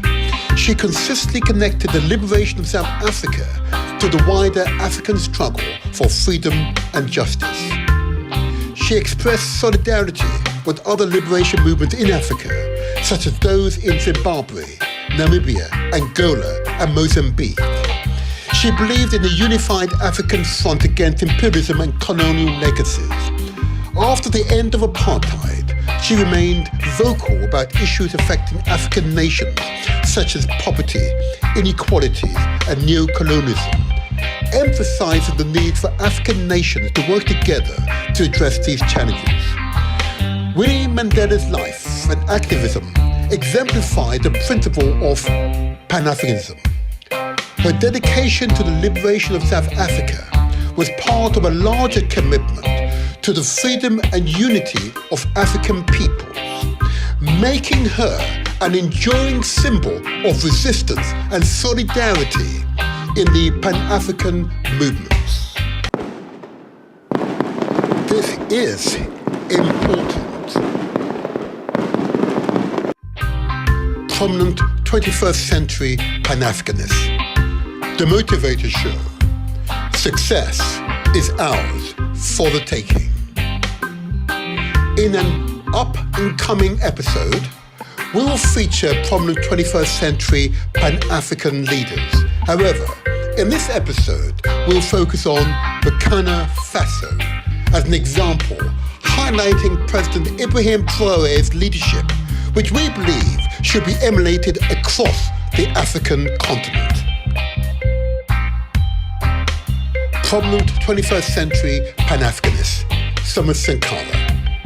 Born on December 21st, 1949 in Yanko, a town in Oudulam province, or what was then known as Upper Volta, now Burkina Faso. Sankara was a vocal critic of Africa's continued economic dependency on former colonial powers and Western countries. He sought to build a self-sufficient Burkina Faso, advocating for policies that reduce reliance on foreign aid and increase local production. Sankara's leadership was deeply rooted in the principles of African unity, self-reliance, and the fight against imperialism and neo-colonialism. He viewed the struggle for the liberation of his own country as part of a broader struggle for the unity and empowerment of the African continent. Sankara expressed strong solidarity with liberation movements across Africa. He supported the struggle for independence and against apartheid in countries like South Africa and Zimbabwe, as well as the liberation movements in Angola, Zimbabwe, Mozambique, and Namibia. Sankara promoted African culture and heritage, rejecting Western cultural dominance. His policies and rhetoric encouraged pride in African identity and African solutions to Africa's problems. He says, Africa's problem is a problem of unity. If we do not unite, we will remain weak. United, we'll be stronger, and we will survive. President Ibrahim Traore, the current president of Burkina Faso, was born in Bobo Dioulasso, which is the second largest city in Burkina Faso, on November 29, 1988. His leadership is marked by a strong emphasis on national sovereignty, independence, and rejection of Western interference, all of which aligned with Pan-African principles, and has repeatedly called for African countries to unite and take control of their own political, economic, and social destiny, free from external domination. As President, Traoré has focused on enhancing Burkina Faso's sovereignty often in opposition to foreign intervention, especially military ones. This stance echoes the Pan-African desire for African self-reliance and control over the continent's resources. Although its tenure has been marked by national concerns, Traoré has shown commitment to regional African cooperation, especially when it comes to addressing security challenges in the Sahel region, where Burkina Faso is located. Traoré has stated, "We must no longer allow our countries to be the playground of foreign powers. It is time for Africa to stand up and speak with one voice." The African Continental Unity Party, Africa's first political party transcending boundaries, promoting African unity. The primary aim of the ACUP is to promote the unity of African countries based on the belief that African nations should work together to achieve common political, social, and economic goals. Political and economic integration. The ACUP advocates for the political integration of African states, similar to the African Union (AU) objectives of creating a single political entity. Additionally, the party supports economic integration to foster a common market, free trade, and shared resources amongst African countries. Self-reliance and independence. The ACUP emphasizes self-reliance and independence for African countries, advocating for reduced dependency on foreign powers, particularly in the economic, political, and security sectors. This goal includes fostering strong African institutions that can manage the continent's affairs independently. The African Continental Unity Party, Africa's first political party transcending boundaries. African identity and cultural renaissance. The party seeks to promote and preserve African culture, heritage, and traditions. It supports the initiatives that foster a sense of pride in African identity and culture, helping to unite African peoples across national borders. Development and poverty alleviation. The ACUP aims to address economic underdevelopment and poverty across Africa. The party supports policies that focus on infrastructure development, job creation, education, healthcare, and other essential sectors that drive sustainable development across the continent. Peace, security, and stability. The party advocates for the promotion of peace, security, and political stability within African countries and across the continent. This includes conflict resolution, peace-building efforts, and collective security arrangements to prevent conflicts. The African Continental Unity Party, Africa's first political party transcending boundaries. Pan-African diplomacy. The ACUP encourages African countries to work together in their foreign policy to address common challenges and protect the continent's interest on the global stage. This includes strengthening relations with other regions while emphasizing African solidarity. Youth empowerment. The party aims to empower Africa's youth by providing them with opportunities in education, employment, and political participation. The ACUP sees the youth as the key to achieving Africa's long-term goal of unity and prosperity. Environmental sustainability. The ACUP advocates for environmental policies that ensures sustainable use of Africa's natural resources. It supports climate change mitigation and policies that protect the environment for future generations. The African Continental Unity Party, Africa's first political party Transcending Boundaries. Contact details.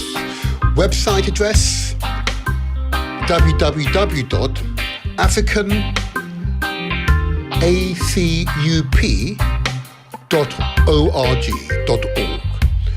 Email address unity@africanacup.org. Phone number +2774 657 7264. Contact us now. It's the Motivator here. I hope you enjoyed that last video.